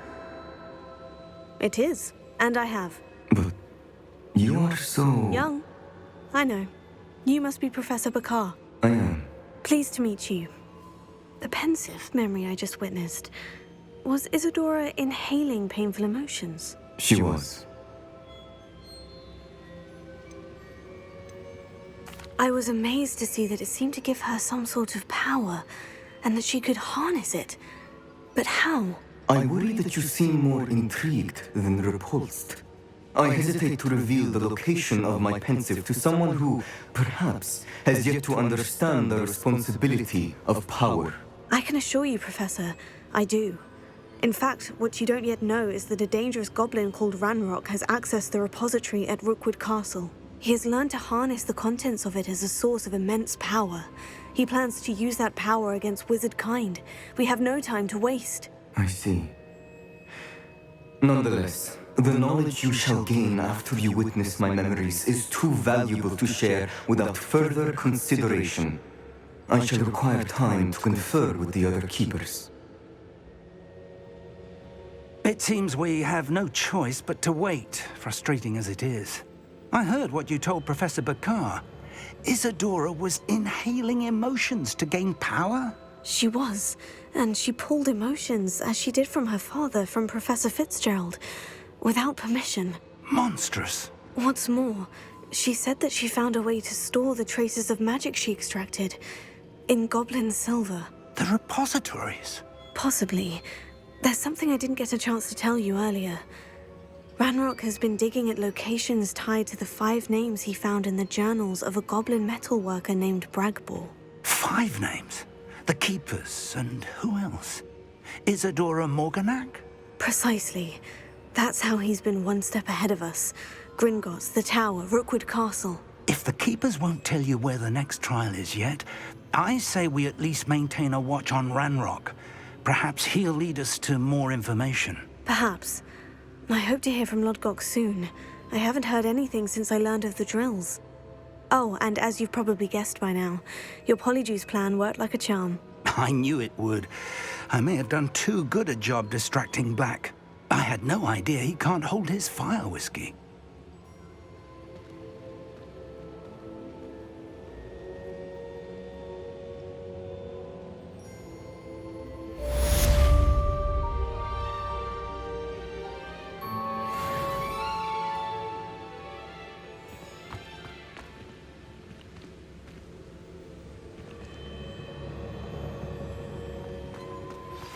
I shouldn't have reacted so bitterly about your goblin friend. I apologize. I hope we can finish what we started with the triptych. Please meet me at the southern coast. We can search for the final canvas piece.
You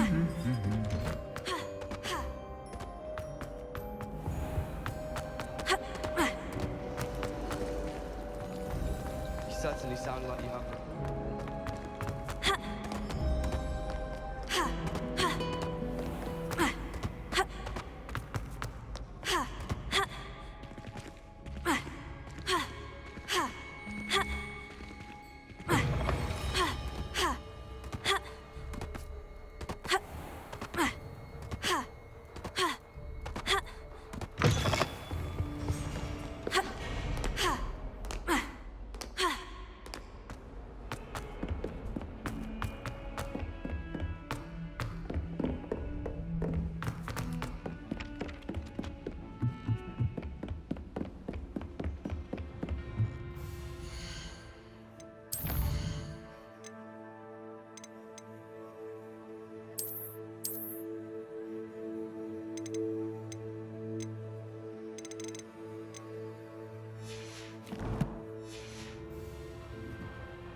News to share.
That relic is the key to saving Anne. I know it.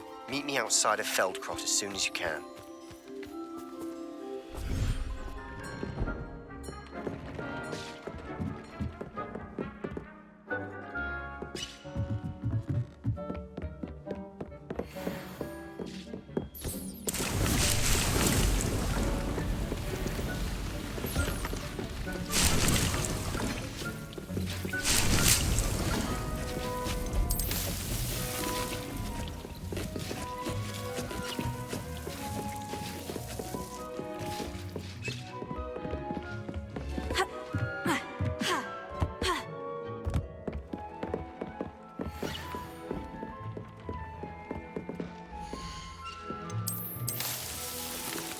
Deke has some exciting news to share. Hello, Deke. Professor Weasley said you had an idea. Indeed, Deke does. Deke knows that you want to learn about all sorts of beasts, and Deke recently heard rumors of a phoenix nest in a nearby mountain. A phoenix nest? I wonder if it belongs to the phoenix Natty mentioned, the one Harlow and the poacher pack are after. Deke would not doubt it. If Deke has heard of it, surely the nasty poachers have as well, which means it could be in danger. Well, I'd better go and rescue it then, hadn't I? Deke thinks so. So majestic a beast should not fall into such vile hands. Deke is not sure why, but Deke feels that saving a phoenix might help to make amends for what happened with Deke's prior master. Deke hopes that you are able to find the phoenix and bring it to the room where it will be safe.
In today's lesson, we will cover a truly thrilling event. The Goblin Rebellion of 1752 and all its triumphant tragedy.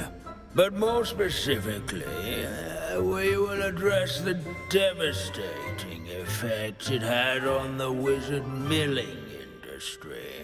Throughout the many goblin battles, countless wizard cloaks were lost. Actually, we do know the number. 632. But history occurs outside the classroom. And look, it's time for my constitutional. One can practically osmose the history flowing through Hogwarts. I think the professor wants us to follow him. And now for a stroll to the bell tower and At least we're out of the classroom. along with the rest of the castle, it was completed in the late... Leave it to Bin to make the most The interesting... hall and the bell towers that loom above it contain myriad interesting artifacts.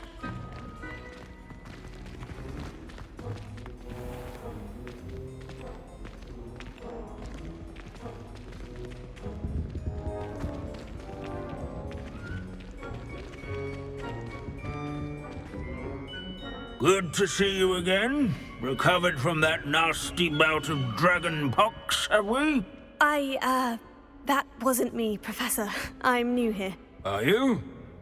Well then, welcome. No doubt you're eagerly anticipating my analysis of various wizarding councils, codes, statutes, and of course, goblin rebellions. Not all goblins are rebellious. Some venture into wizarding politics, such as Eargit the Ugly. Some are talented artisans, such as Bragbor the Boastful. Did you say Bragbor? I know that name. Lodgok said he was an ancestor of Ranrock. Well known for his metalwork. I would imagine much of his goblin-wrought iron and silver has survived to this very day. Where were we? Oh yes. Back to our class topic for today. Grimbold Weft. Another notable historical figure. He's right nearby. Can you tell me where I might find Grimbold Weft? Oh yes, Grimbold Weft. Quick with a needle and thread, that one. He's a fascinating artifact of the Goblin Rebellion of 1752. At any rate, he can be found nearby, perched in his case. Abandoning class to wander the halls is in keeping with Professor Binns' manner of teaching. Needlework. Countless witches and wizards. What I wouldn't give to be back on a broom right now. Sir Skagglethorpe the Heedless once challenged a mountain troll to a game of musical chairs. Care to guess who won? If you fail History of Magic, you're doomed to repeat it. The class, that is. Revelio.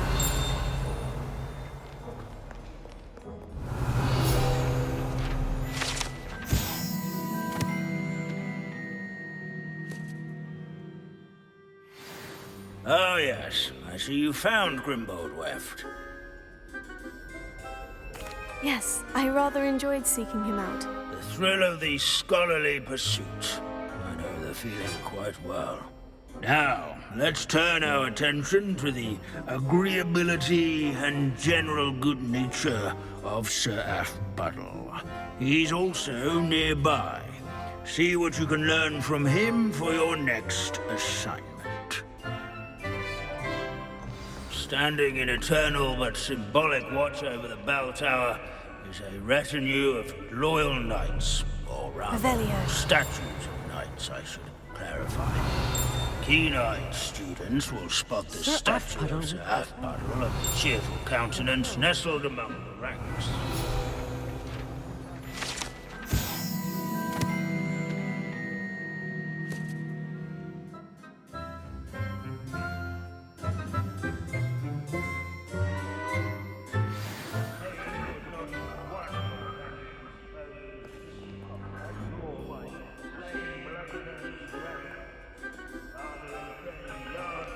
Sculleries, where he's warm and rated by old friends alike. I encourage everyone to make the Wagadu's history is, well, a bit different than that of Hogwarts, to say the least. This unassuming smudge is rumored to be the location of the very first successful use of Bombarda. I suppose successful is a relative term, since whoever cast it didn't live to tell the tale.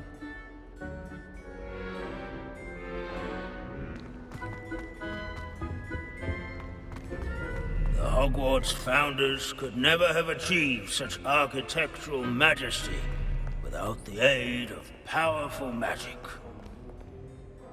Professor Binns, I found the statue of Sir Aphbuttle. Ah, well done. Alas, Sir Aphbuttle's affability was his undoing. Died instantly trying to befriend a basilisk. Eye contact is not always to be encouraged. So beloved was he that even some goblins mourned his passing. Of course, that did not bode well with the rest of the goblins, most of whom could not abide mourning the loss of a wizard.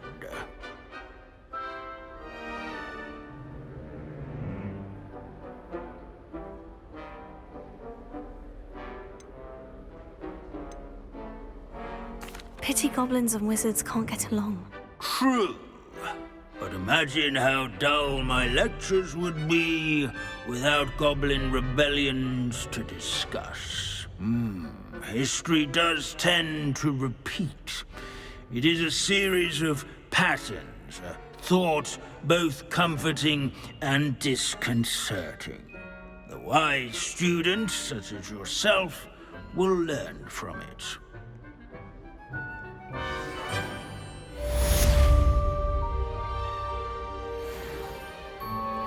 History is written by those who do their schoolwork, so they say. Or at least, I like to say that. Looks like we've all gone on another one of Binz's wild goose chases.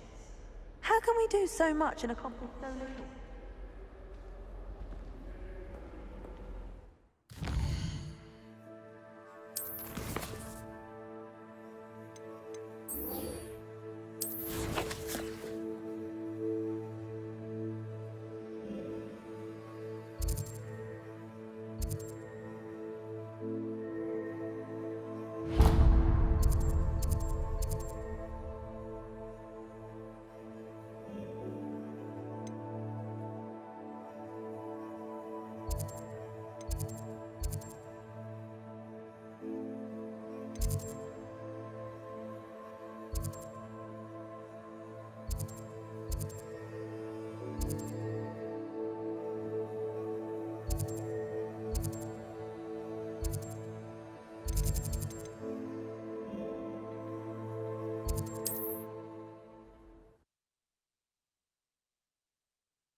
Sometimes it seems all roads lead to Hogsmeade. Oh! I beg your pardon, but would you mind helping out an old woman? Is everything all right? Oh, bless you! Thank you for asking. I'm Betty. Betty Bugbrook, and no, everything is not all right. It's my dear friend Hazel. She's in trouble. Hazel? Yes. Oh, she's a unicorn. Known her for years. She doesn't like to leave the forest, so I visit her once a week to brush out her mane and bring her some treats. Her coat is glorious. Well, the last time I saw her, we were violently attacked by a pack of wolves. Hazel, loyal friend that she is, leapt in front to protect me, and in the process, I fear she may have been injured. I'm sorry to hear that. I want to help her, but she seems to have gone into hiding. Out of fear, I'd imagine. I know you Hogwarts students learn a fair bit about caring for beasts. Perhaps you could find my unicorn friend and get her somewhere safe so that she can heal. How did you become so close with the unicorn? It was luck, truly. I came across her when she was a little golden foal. Didn't even have a horn yet. Oh, she trusted me straight away. We'd play together for hours. Oh, I do hope she'll be all right. Unicorn hair is a valuable wand core, and I suppose losing a hair or two mightn't hurt her. But I'm terrified those poachers will want her for her blood to keep themselves alive. And that is more than I can bear to think of. I'll keep an eye out for your unicorn friend and take her to safety if I see her. Oh, you've a good soul. I can always tell. Please, don't risk your own safety, though. I don't know precisely where she is, but I can tell you that her den is north of Hogsmeade.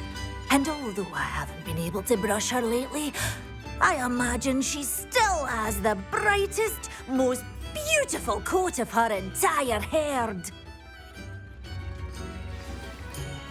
Remember, you'll know her by her brilliant coat. And be warned, she's I need to look for a unicorn with a beautifully bright coat. Sounds as if she's in trouble. Come in! Sorry if there's a smell. No batch of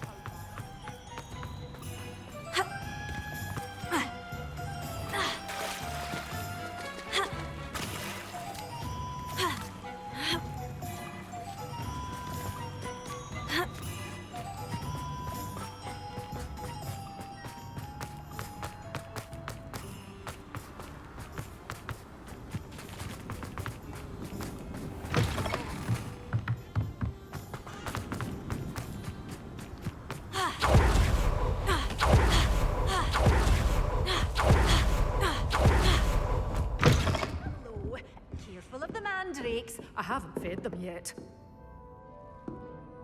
Well, what say we show you some of what's available?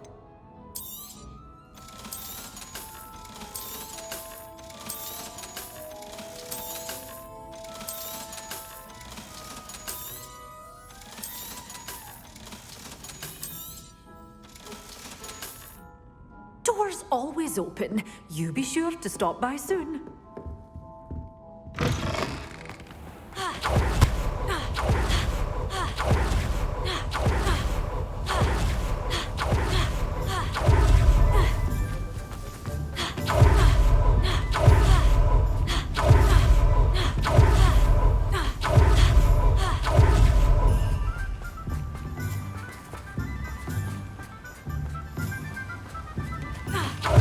Welcome.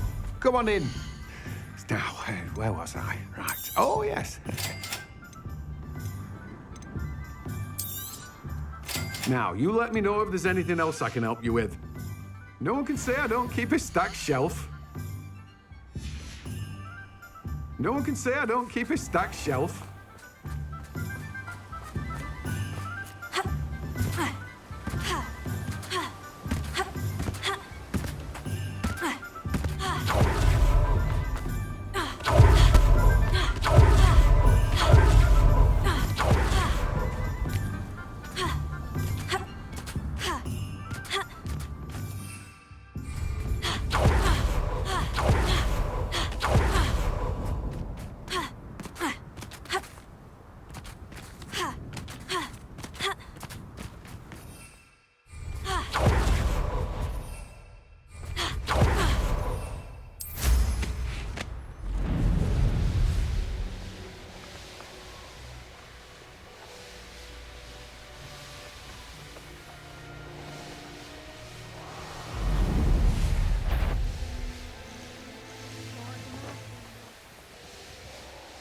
Hazel must be here somewhere.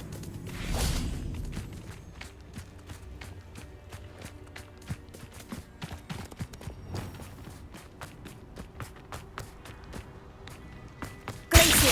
Come on, Hazel.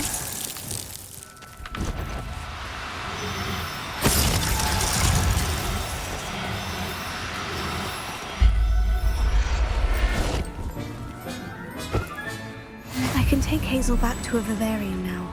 I should let Madame Bugbrook know she's safe. Imperium!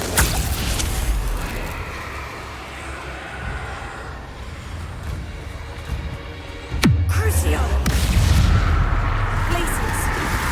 Confringo!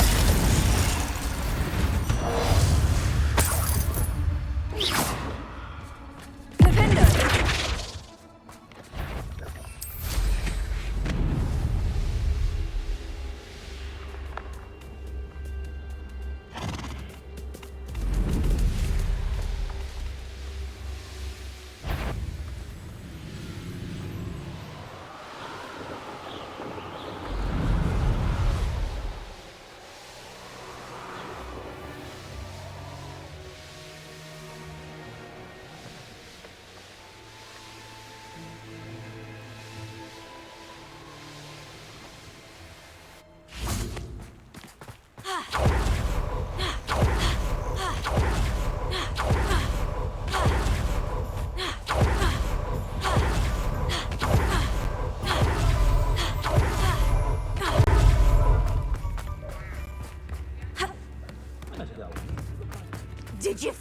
my point. Madam Bugbrook, I found your unicorn friend, Hazel. Oh, what a relief! Is she all right? Are you all right? Do you have a safe place for her to stay? We're both fine, and I can keep her safe, I promise. But I wonder if you can help me with the costs of caring for her. Oh, I'm so relieved. And of course, it's worth almost any amount of galleons to make sure my dear girl is cared for. Take good care of Hazel now.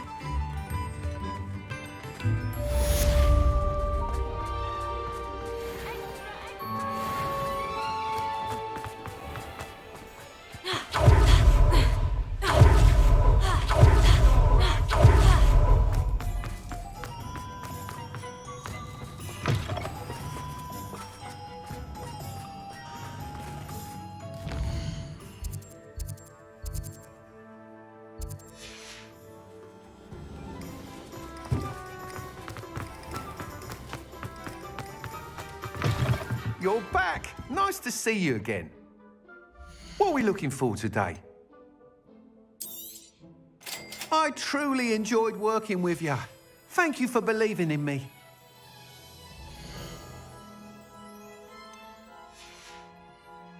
Thanks for stopping by. Hope to see you again.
Revelio.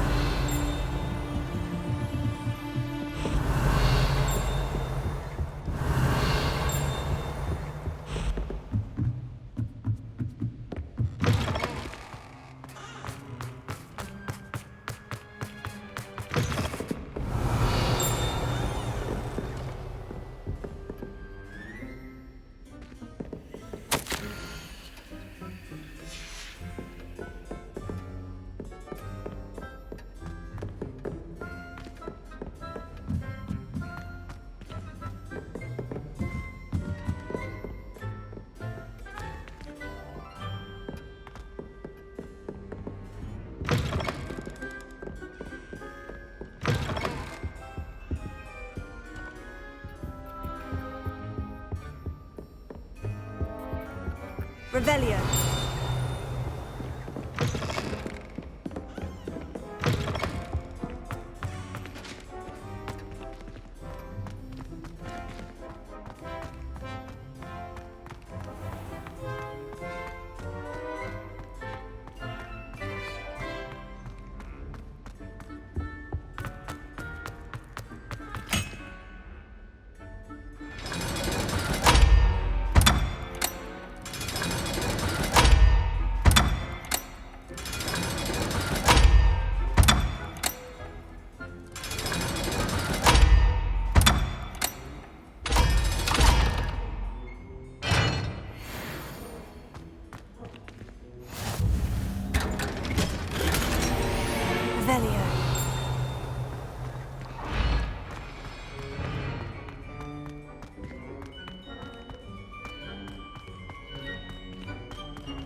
Revelio.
How nice to see you, my young friend.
Rest easy, my large friend.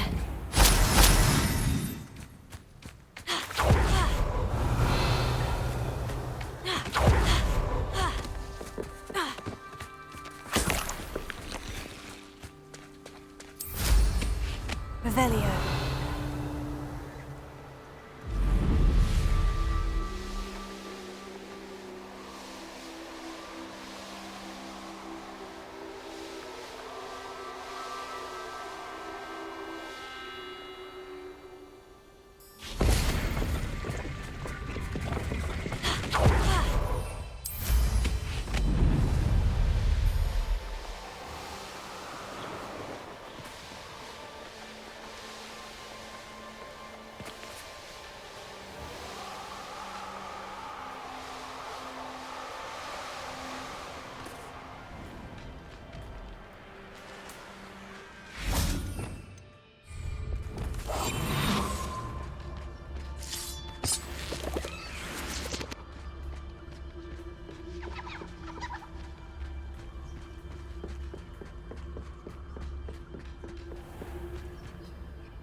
Looks rather dark in there.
Blockade.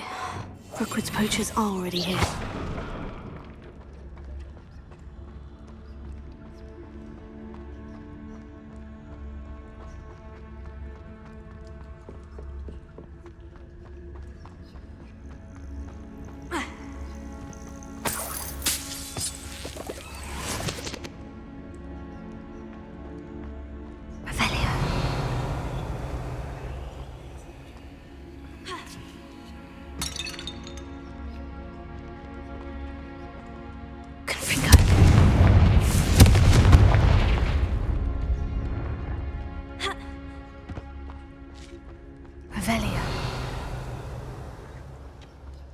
Could the Phoenix be in there?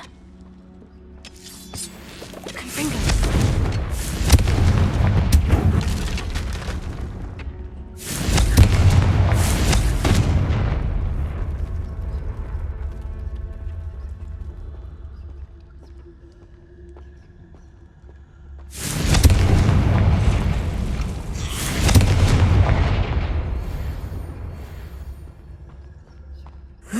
Shame you're so foul.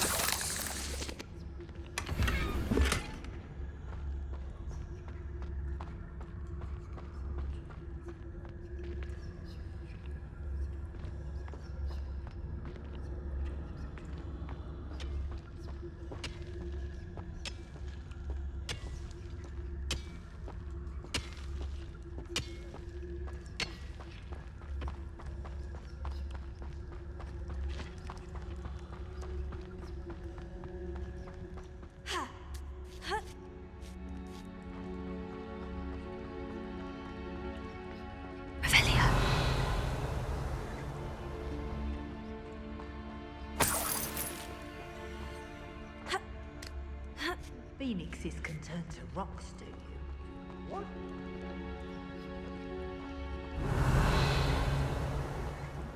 Just imagine the whole blooming bird. Oh, should have stayed at the castle.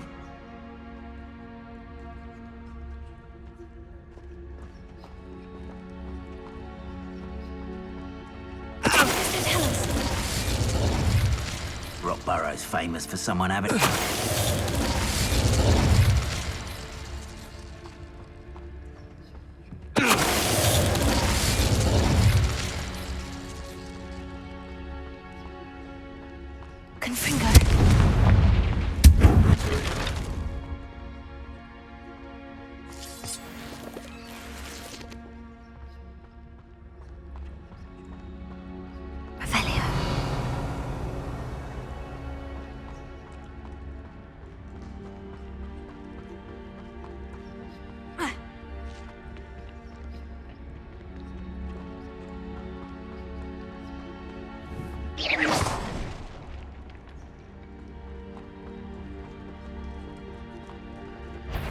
One in learning.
Keep the phoenix from getting past us.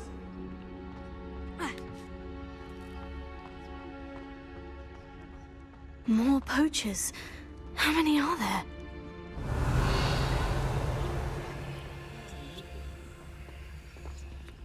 I do have a knack. Oh, that warrants a look.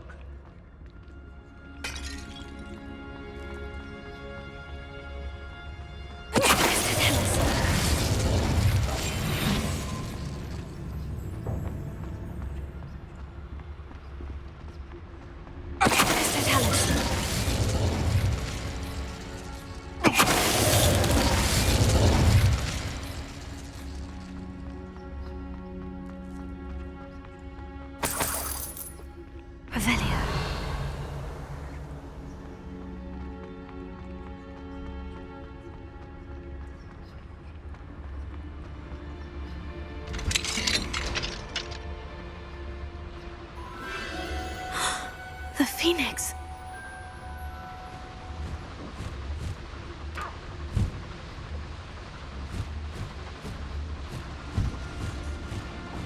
It almost seems as if it wants me to follow it. I need to find it before the poachers do. Revelio.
Revelio.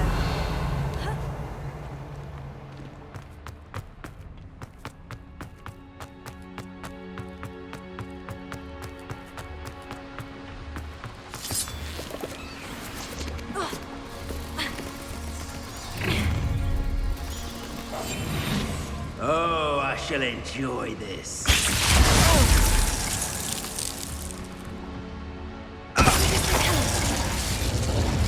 Revelio.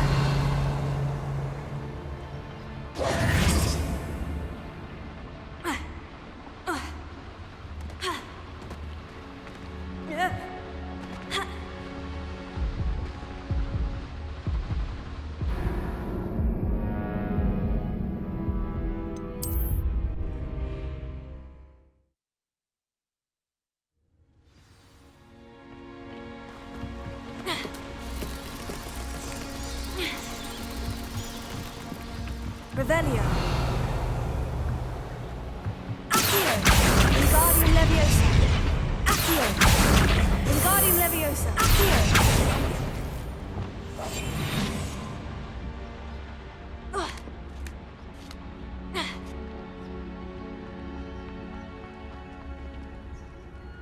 Hello, Amora.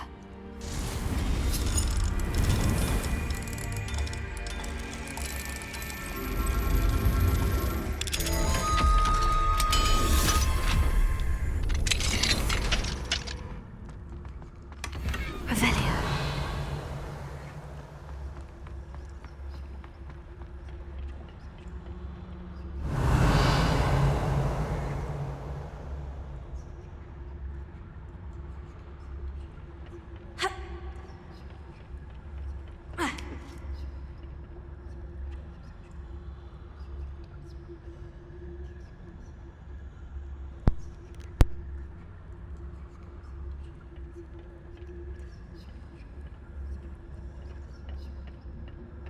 Revelio. There it is again.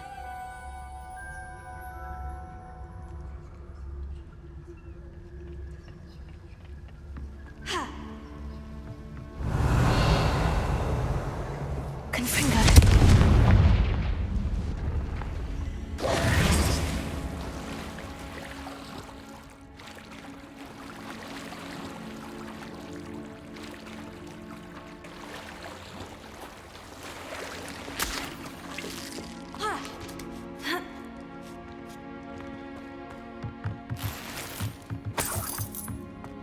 Revelio.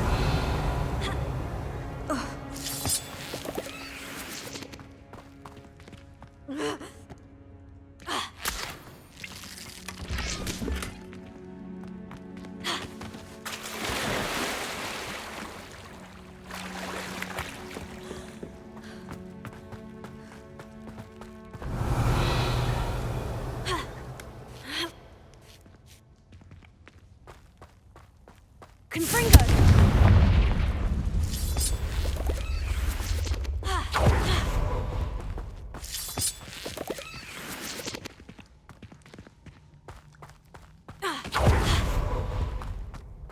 Revelio.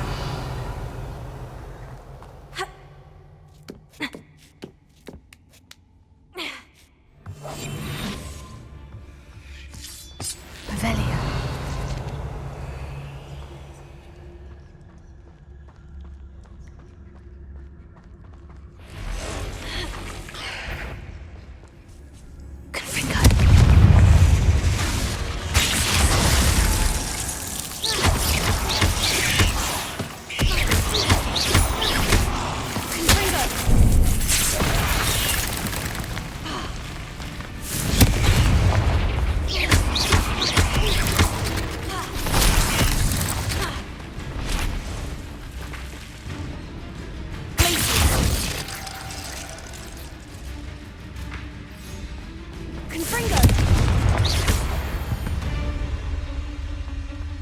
There's a victory that came none too soon. Revelio.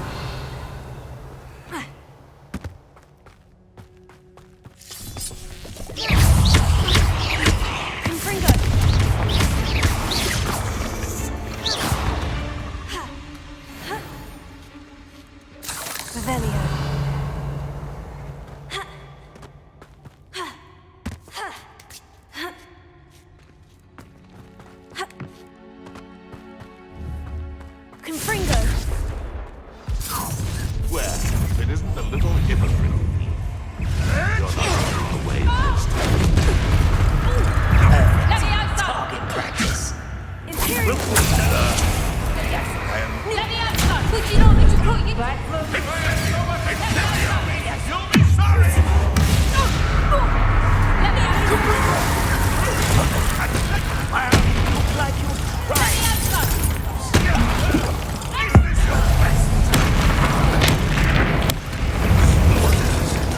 What just happened to me?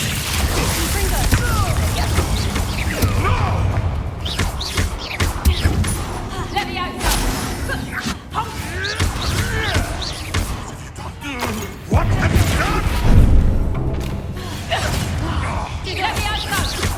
Damn you!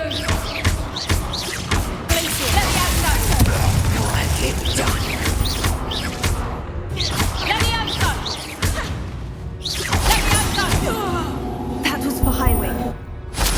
Beasts around here can sleep a bit easier now. Revelio.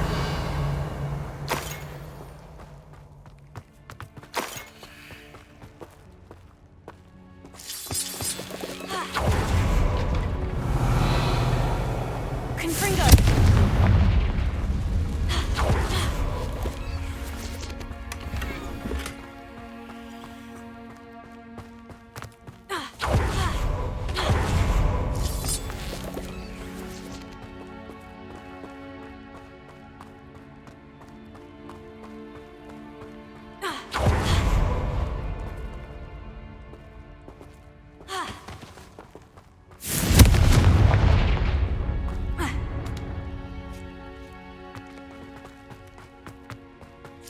Revelio.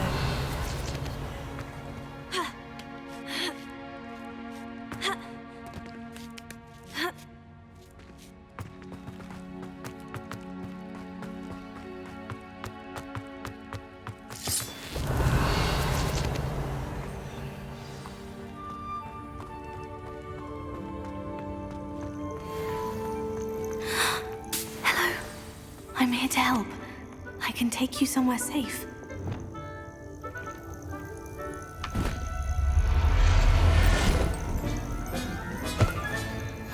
Let's get you back to the room. Deke's going to be pleased. Revelio.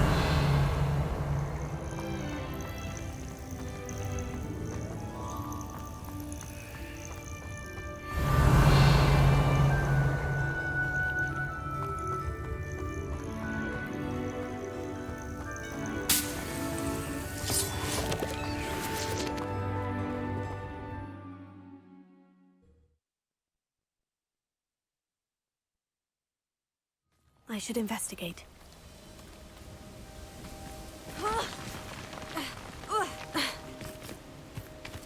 Revelio.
Confringo.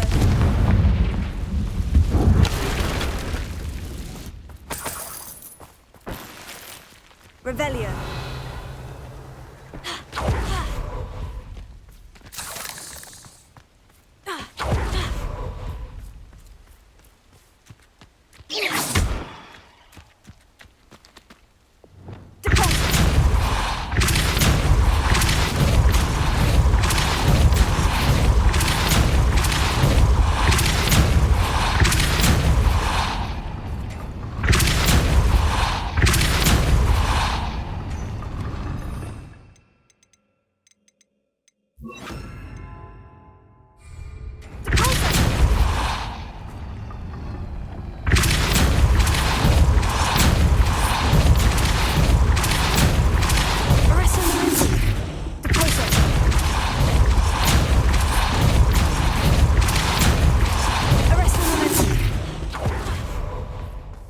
That's intriguing.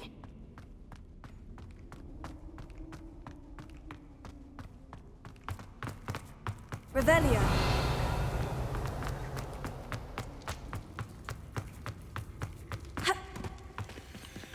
Expelliarmus! Confringo! Revelio. Flipendo! Accio! Wingardium Leviosa!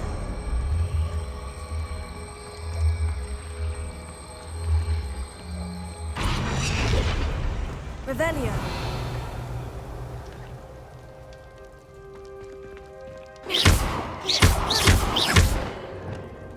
Confringo. Glacius. Confringo. Revelio. Accio. Wingardium Leviosa.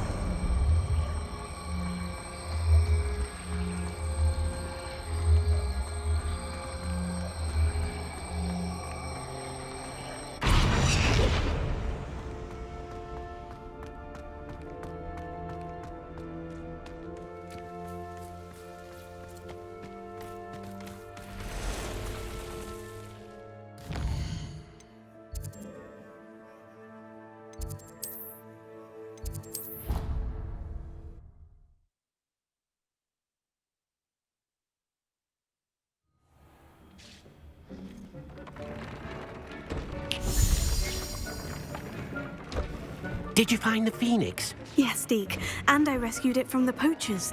I have it here. It's safe. Remarkable! Well, what are you waiting for? Deke cannot wait to...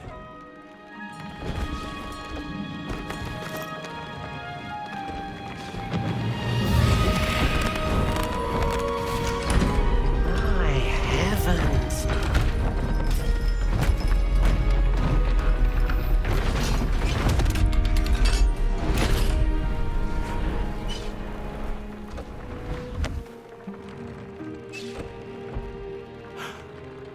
What a beauty!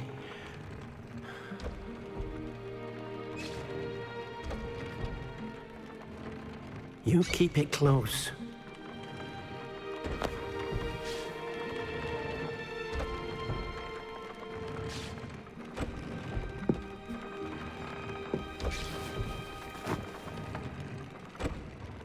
Professor Weasley and Deke were right to tell you about the Room of Requirement. Look at all you've done, and how many beasts you've rescued. A phoenix is safe now, because of you. I couldn't have done it without your help, Deke. Thank you. Deke is grateful for the kind words, and also grateful to have been of assistance to someone like yourself.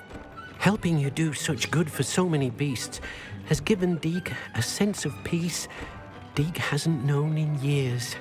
Deke will always be here for you when you need him.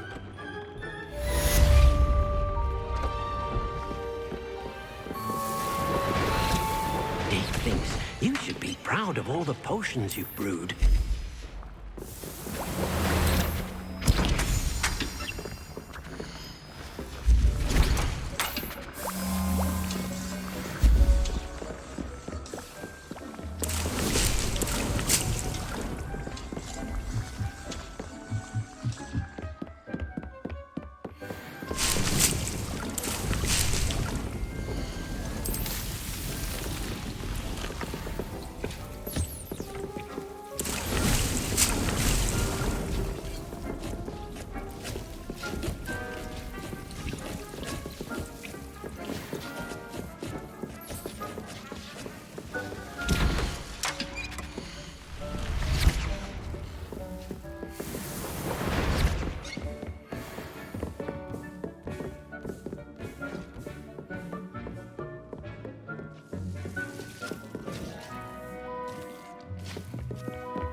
Revelio.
I'll look after you.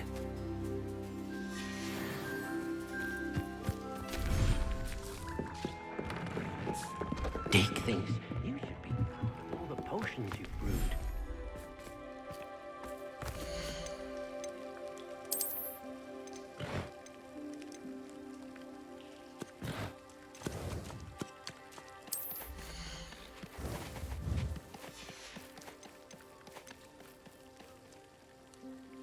Settle yourself. I mean you no harm.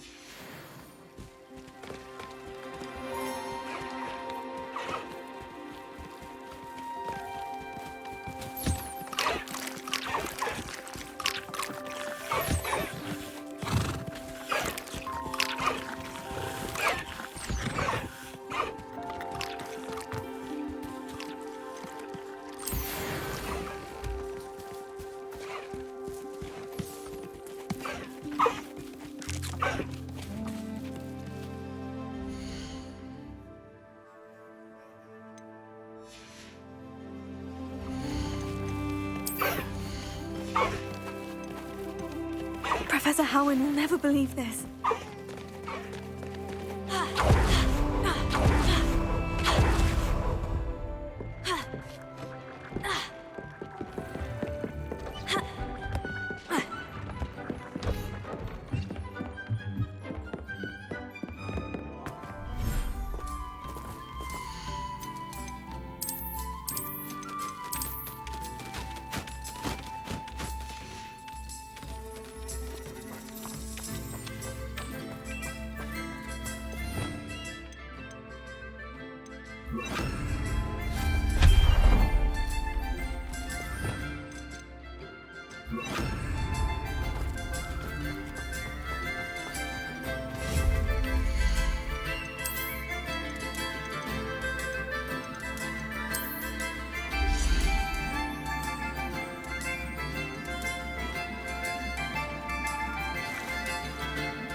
Wingardium Leviosa.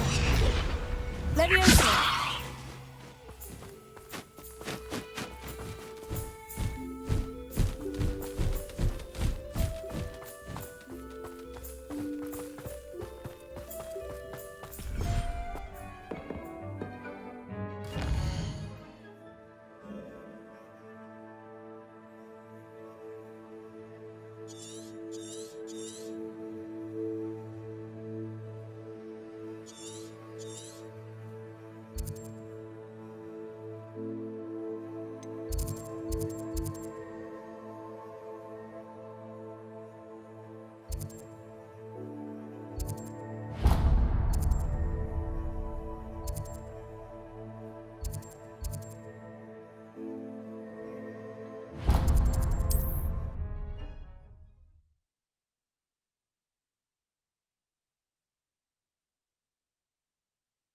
Handy resource indeed, your field guide.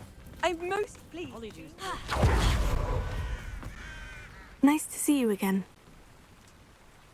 What do you have? What are we in the market for today?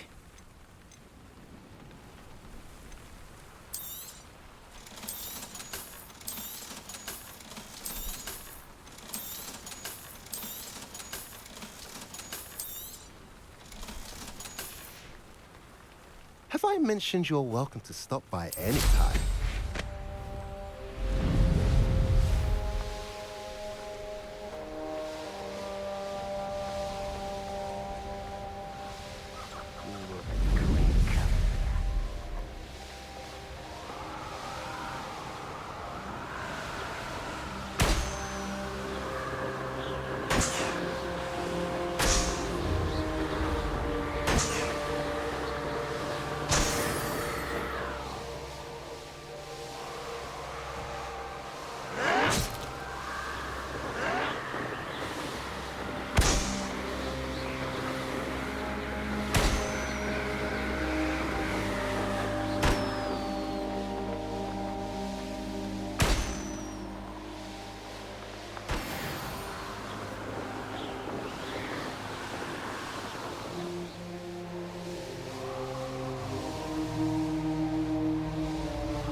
Up for a bit of dying, are we?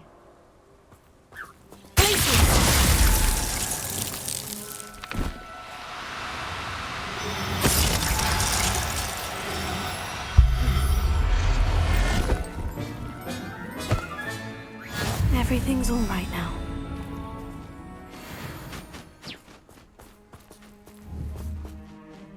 Such arrogance.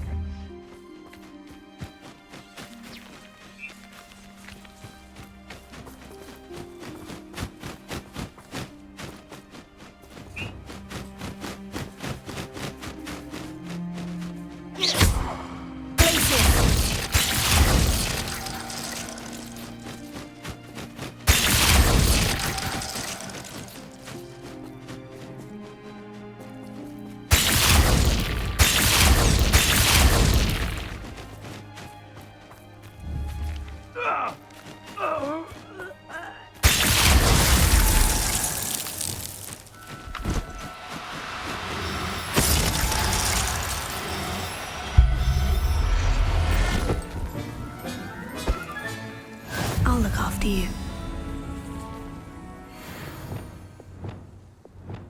Imperium.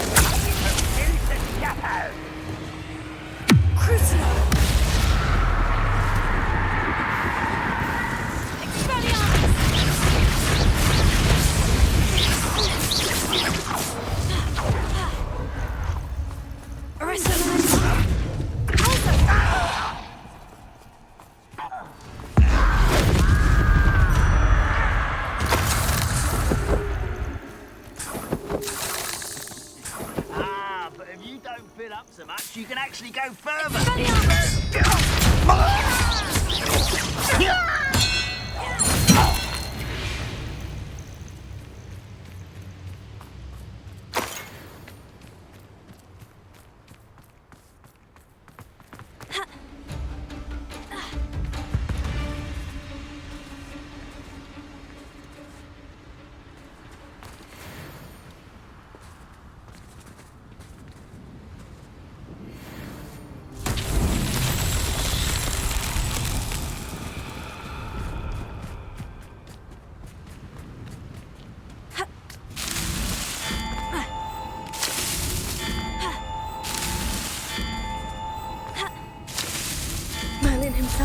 proud.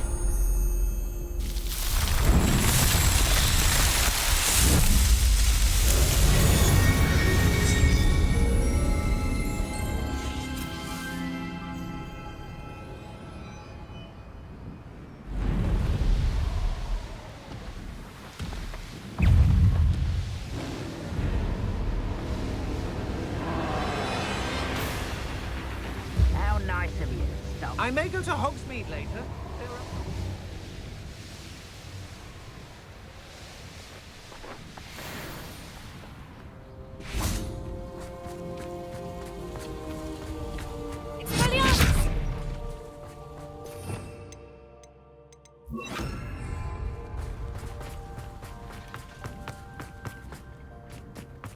Not sure. Sebastian, a lost relic from a catacomb which requires a dark sacrifice. I know how it sounds, but if this can help you, it's worth the risk. Does Ominous know about this? He helped find the scriptorium where we discovered Slytherin's spellbook. Very well. If Ominous will be there, I'll meet you. We don't have much time. Solomon wants to leave Feldcroft. What? Leave? Never mind. You need to stall him. Buy us time, Anne. Please. I shall do my best. I'll be in touch. Solomon can't take Anne from Feldcroft. Where would they go? When would I see her? Sebastian. Don't think I've forgotten about your goblin friend. I haven't. But I appreciate you setting our earlier discussion aside for now. Of course. I can't believe my uncle wants to leave Feldcroft. Anne's going to stall him. She must. We need time. Time? For what? I've learned more about the relic. I cross-referenced Slytherin's spellbook with everything in the library on relics and dark sacrifices. That's when I realized something. I believe the relic will only work inside the catacomb. So we have to get Anne to the catacomb and then conduct a sacrifice. Seems risky. It'll be worth the risk. Our biggest hurdle may be convincing Ominous. And we'll only give this a chance if he's on board. And we have to keep all of this from your uncle. If he goes to the headmaster, we could be expelled. Let me handle Ominous this time. As for my uncle, he's not an Auror anymore. What he doesn't know, well, won't hurt us. Do you think your uncle would tell anyone at the ministry about all of this if he found out? If he found out, I doubt he'd go to the ministry. He didn't part ways with them well, from what I understand. He won't say, but I believe his strong aversion to dark magic has something to do with his time there. Anne thinks he once decided to fight fire with fire, so to speak, and resorted to using an unforgivable curse in a fight against dark wizards. At least that's what she thought she heard. When he realized what his job had led him to become, he left rather abruptly. So, I'm not sure he'd go to the ministry to report on his own family using dark magic now. Good luck with Ominous, until we meet again. I shall let you know when the four of us should meet at the catacomb. Look for my owl. See you soon.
There.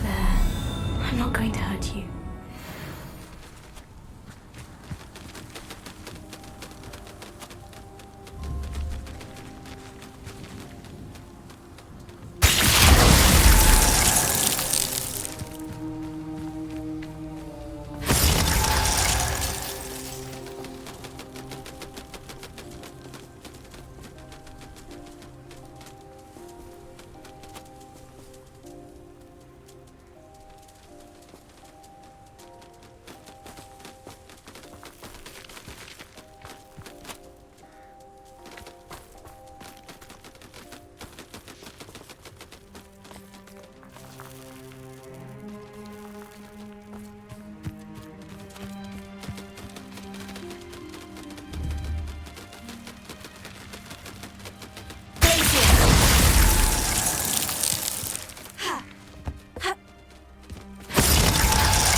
Professor Howard will never believe this.